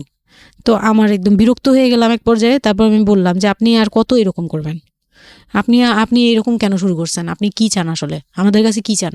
তারপর সে বলতেছে যে আমার বোন আসছে, আমার বোনকে বলতেছে যে আমি নষ্ট হয়ে গেছি, আমি কি করে টাকা আনি, হ্যান ত্যান, বুঝতে পেরেছি, মানে শেষ সম্বল আর কি, যা বলার আর কি। হ্যাঁ, পরে আমি তো আর আমার বোনও খেপছে, আমার বোন জামাইও খুব রাগারাগি, হ্যাঁ আপনারা আসলে ওরে ইয়ে করতেছেন, লাই দিচ্ছেন, এই সেই উল্টাপাল্টা কথা বলে টোলে সে চলে গেল। চলে যাওয়ার সময় সে টিভিটা হাতে করে নিয়ে গেছে, বিক্রি করে দিবে। হ্যাঁ, আমি আমার জিনিস নিয়ে গেলাম, আমি যা যা নিয়েছি সেগুলো নিয়ে গেছি। তো আমি সবচাইতে মানে খারাপ লাগছে জিনিসটা, যে এতটা ছোট লোকের সাথে আমি ছিলাম এতটা বছর। তখন আমার মনে হয়েছে যে এরকম একটা ছোট মনের মানুষের সাথে আমি এত বছর ছিলাম, এটা বলতে লজ্জা হয়। এই যে গেছে সেই লোকটা আর আসে নাই। তো আমার মামা যেটা বললো যে তোমাদের আসলে এইভাবে ঝুলে থাকলে, তখন তো 2 বছরের মতো প্রায় আমরা সেপারেটেড, মানে আলাদা থাকি। সে চলে গেছে 2 বছরের মতো হয়ে গেছে। তো বলতেছে 2 বছর পর এসে, এই যে আজকে বললো এই কথা, আবার যে 1 বছর পর এসে আরেকটা ঝামেলা করবে না, এমন কোনো কথা নাই।